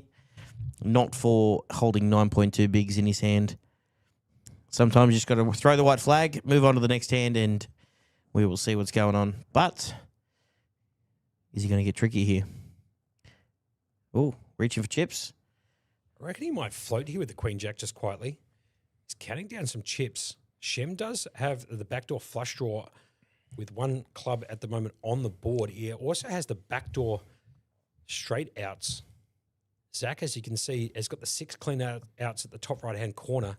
Any queen or jack, none of them have been folded, so they are clean outs. If one of those cards had been folded, you'd see it grayed out or shaded out in the top right-hand corner. So nobody had a queen or a jack in the pre-flop deal. But Zach's going to fold and Shem's going to pick this bad boy up. All right, so we're going to go back to Grace. Do you know the names of the players on the other table? I have just been given that list. We got Christian Bite, Tamimi Nasser, Bobby Folan, Andrew Peng, and Timothy Jinji. Jinzi, I believe Gen it is. Z? Mate. Gen Z. Gen Timothy Z? Gen Z. Sure. So that's Christian Bite, Tamimi Nasser, Bobby Folan, Andrew Peng, and Timothy Gen Z.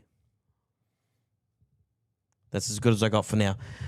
4 of them will be coming over here, most likely soon enough. We got Hoongani. Man, I'm just seeing things ghost now. Hoongani's asked what the delay is on the stream. We are on a 20-minute delay here at Playlive Melbourne Millions. This is our $350 event, our wildcard event, 941 runners. We're down to hand for hand here. 10 players left going to our final table. Huss on the dealer button here. It's been folded round to him. Has decided to raise up to 1.6 million. Zach has folded, and Shem is sitting there in the big blind with King Jack off with 17 big blinds to go. And these two guys battling it out at the moment. So basically the chip leads here are on this feature table is Huss at 14 million, give or take. Charlie, who with 14 million, give or take, I should say as well. And Shen, who's got 11,325,000, 19 bigs. He's facing some action here from Huss, who raised it up to make it $1 million. Shem's going to come along with the King Jack. King Jack miles out in front at the moment, 58.42 in terms of percentages. Let's see the flop as the pot is 4.1 mil. Here comes the flop down and dirty. The flop with Jack straight in the door, if you don't mind. Oh. And Huss has picked up the open ender. Could see a little fireworks here. Could see some fireworks between these two stacks as Huss has picked up the open ender. As you can see, queen or a 7. He just comes straight out. We got the check instantly from Shem, and Huss has come out firing. Huss obviously with the 7 outs at the top right-hand corner, but Shem's got the best of it with top pair, second best kicker. Huss is going to bet 1.2 mil. And the action background to Shem, he's got nut pair on the board, second best kicker. Going into the tank a little bit, trying to figure out what to do with his hand here in position. Oh, sorry, out of position, I should say. Is he going to go for a raise here and see if he can get Huss off the hand here, or is he just going to play along and call the 1.2 mil? I don't mind the check raise here. He's got 15 bigs. He's got enough room to be able to throw a few tricks in here. Check raise is just fine. I mean, he's got top pair, second kicker. He's not going anywhere with this one. We know that much. How much of the bet is going to be the question? The question is, if he decides to call this bet here, Huss needs to pick up a 7 or a queen. He is running pretty pure, I'd imagine, Berkey. So can't imagine a 7 or a queen not drilling somewhere on the turn or the river, just knowing how well Huss has been running. Aussie just... And hold on a second, just he just jammed it straight in his face. And Wow. it's back on Huss, who's picked up the up and down draw, leans back in the chair. He's going to cost him 7, almost close to 8 million to call here. I'm telling you right now, you cannot, as good as you're running, you can't put your entire tournament life for, what is it, 90%, 80, 90% of your stack? I just don't see the call here happening. I think that was the best way Shem was going to get value out of that. To be fair, I really like this from Shem. He knew how big the pot was. It was 4,100,000 on the flop after he's called the raise pre-flop. He's flopped the top pair with the second best kicker, Huss, in the tank at the moment, facing an all-in bet from Shem with the open ender. Needs a queen or a 7, as you can see in the top right-hand corner. 7 outs, not 8, as one of the queens, the queen of clubs, has been folded. This is the most I've seen Huss in the tank since he's got to the table, and he's actually been put to the sword here. Like, he's got to draw 7 outs. Obviously, he doesn't know one of them's gone, but 8 outs, I think it's a bit tough to call for most of your tournament chip lead at this point for an open-ended straight draw. Usually, if you got the king queen in this position instead of the king jack. If you got the king queen, the top end of the straight draw, you might be able to think that if you hit a king or a queen, there are extra outs for you. But having the bottom end of the straight draw, he's only going to give you 8 clean outs. In this particular case, 7 clean ones because the queen of clubs has been folded. But Berkey right on the comms, telling it exactly right. If you had king queen here, you might be able to call 9-8 for the rag end. He's only looking at those 7 clean outs, and the action's back on him, facing a huge bet. 8 mil to call. Blinds are 300K, 600K, 600K, big blind ante. This is hand number 66. So the blinds are huge at the moment. And this tournament should be completed, I'd imagine, somewhere in the vicinity of the next 90 minutes, no longer than 2 hours with these blind levels going up as quickly as they do and how shallow these players are playing. As Berkey just adjusts himself in the comm box. Tuna's in here too. Tuna, how are you, mate? There we go, and I'm good, mate. No problems from the big man himself. As Matty Marshall shows the ticket to say that he's won the satellite. Good on you, Matty. You got 2 seats now. He's absolutely locked up 2 seats. Matty Marshall, all the way from Newcastle. The guy who put this RFID stream together for the boys downstairs who have taken over and done a phenomenal job as Huss decides to fold. Yeah, it's the right fold. Shem's going to take that one down. It's the absolute right fold. Look, you want to see a turn there if you're Huss, but you don't want to be calling off 80% or 90% of your stack when it comes to it. No rabbit hunting here, obviously, because it's tournament poker, but if it was a home game, I'd love to see that run out and see if I could hit the 7 or the You'd queen. definitely be paying the dollar to see the run out, see the good news or the bad news. No doubts about it. All right, we are still on hand for hand here as we wait for this absolute bubble to burst for the final table. Just to let you know, Mr. J, 4639, I actually said exactly that phrase just for you and your drinking game so that you can have a beverage on me. As the action goes round to Charlie. No doubts about it. Sorry. Yes. Oh, look at this. Look at the guys in the chat. I'm happy to stop poker now just to hear Berkey pronounce surnames. Oh, it's not my best. Oh, Zach waking up here on the dealer button with ace queen. Pretty much an absolute easy jam here against blind. I think that's just going to get straight through. And we will be waiting on another hand for hand. Oh, no, asking for the county or Andreas? Andreas with 6.4 million, 11 bigs. He must be channeling the monkey here, seeing it's a natural 8. No doubts about it. Anyway, back round to Andreas. He's got the Jack 8. He's asked for a count. He's going to throw it in the bin. That's all she wrote. And Zach's going to take some chips here. Up, I think, over 8 million now. So here's the chip counts here on the feature table. There is 10 players still remaining, 5 on the outer feature, 5 here that you can see. Huss at the top on the VPIP, 21%. It's been matched by Andreas with 21%. So we are down to the final 10. We're going hand for hand, so that might be a little bit of slow action. We can talk through a little bit of the schedule coming up over the next few days. We have done Friday and Saturday already. We might be able to... What are we squeezing in Sunday? Squeezing in on Feb 1st. The main event day 2, you can't buy into that. You must bag tomorrow if you have not already collected a bag. Excuse me. Let me slow you there. You can buy into it on Pardon day me. 2 if you've already played a flight and not bagged or bagged. Well, I stand corrected. You can. So it's not an advertised day 2 buy-in because they don't want people coming in last second and just buying straight into the main event. But if you have fired any of the flights, you are able to buy in at the start of that tournament. Main event day 2. Well, there you have it. The big man coming in clutch, correcting me where I'm absolutely categorically wrong. Anyway, the main event day 2 will start at midday on Sunday the 1st as the cards get dealt here on the feature table.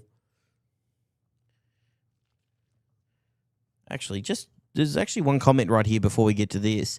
We were talking about the Saddies earlier and we couldn't figure out which ones were milestones or not. We've been put in the chat that any Saddies without an add-on is a milestone. Well, so it's the best way to figure it out. If it doesn't have an add-on, it is definitely a milestone. So there you go. Chat coming in clutch again. As Shem picks up the King 10 off, 14 million, 24 bigs. It's going to cost him 600 to call. He's on the button. Got 2 players to act behind him in the small blind and the big blind. He's going to figure out what to do here. As he decides to come in for a raise, it looks like. He's going to raise it up and make it 1.2, so he's just structure popping it. Andreas picking up the ace, queen of clubs. Sure, with why 10 not? bigs, I know exactly where this is going. As Mr. J, 4639, just breathalyzed himself at 3.5. 3.5. Please don't be driving the car anywhere. As Andreas jams it straight into Shem's face, Charlie's picked up the 10 out of spades, round to Shem. Got a decision to make here for approximately half of his chips. It's 5.2 mil more to call. He does have the King 10. There are live outs there, but he is behind to the ace queen of clubs. Andreas just jamming it out of the small blind with the best hand, a premium holding five-handing. Do you know what you got to do sometimes, Monkey? You got to jam it in their face. No doubts about it. Anyway, back down to Shem. He's got the King 10 decision to make. Is he going to put Andreas's tournament life on the line by calling here with the King 10? Look, I'd be much more comfortable with King 10 suited. I just don't see it with the King 10 off. Lays it down.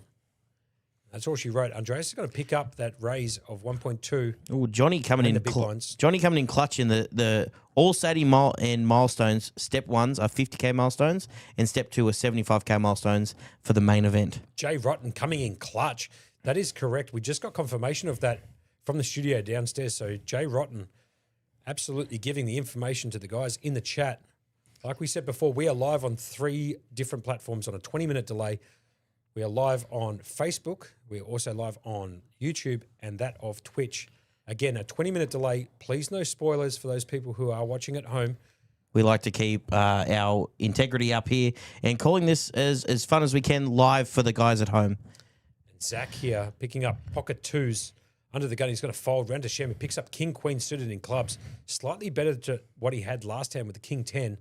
He's also got it suited here with the clubs.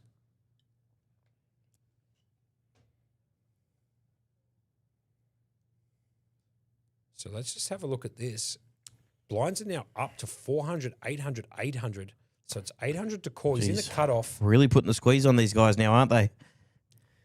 10 players remaining, 5 on the outer feature table. This is the feature table, 5-handed poker. I'd imagine we'll be reaching a final table relatively soon as Shem just jams it. Andreas can't pick up the ace queen of clubs this time because he just simply doesn't have it. He's going to fold the 5-4. Charlie out with the Michael Jordan deuce 3, and Huss picking up the 9-5 suited in hearts. He's going to fold as well. Yeah, look, the big blinds just look like they're just a little bit less here, So we're going to be seeing some action here soon. I can't imagine, Monkey, that the bubble lasts much longer. But please, for those who know, please don't give us spoilers. We love seeing this as it comes out. You know, if you tried Monkey again, you could try hit that microphone just like Bridges did. Somehow I've whiffed on the hinge here on the microphone. It keeps slopping around. We might have found a position that it works for me.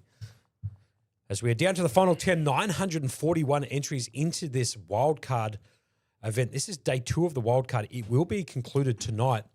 Given the blinds and the structure for this particular tournament, I can't imagine this event going any longer than a couple of hours from now. So I'd imagine the cutoff for this event, or the conclusion of this event, will be finished somewhere in the vicinity of 1 to 2 a.m., just 2 hours local from now, as we're going to be playing hand for hand. As you can see, no cards being dealt at the moment.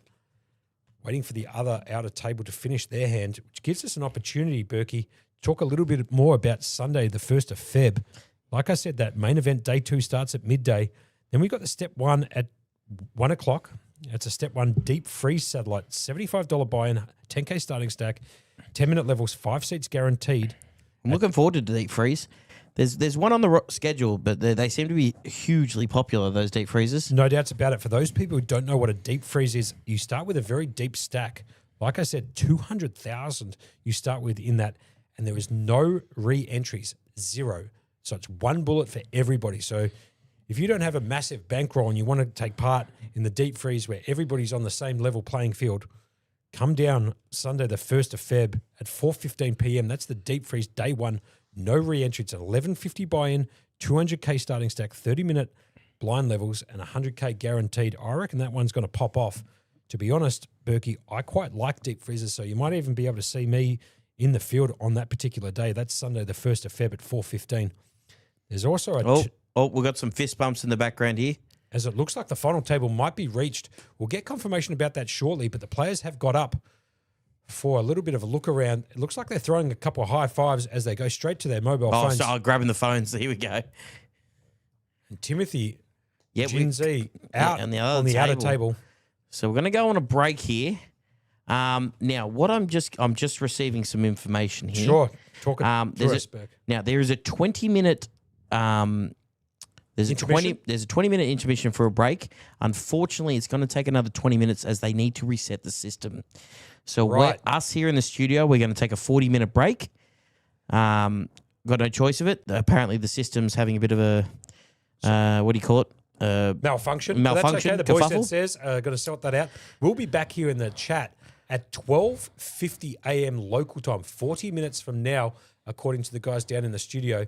We might get confirmation they can hear us in the chat. They're just typing to us as we speak. So just hold on one second. Should be just 25 minutes. Should just be 25 minutes. Right. Okay. So we'll be back at 12:35 or 36 in the morning, local time. So 25 minutes from now. And we're going to be down to our final 9 on this 350 wildcard. Monkey, as always, absolute pleasure. We'll see you guys in 25 minutes. This is day 2 at the Playlive Melbourne Millions, the wildcard. And we're going to get this all the way through to the end of the night. We're going to crown a winner approximately an hour and a half, maybe a fraction longer from there.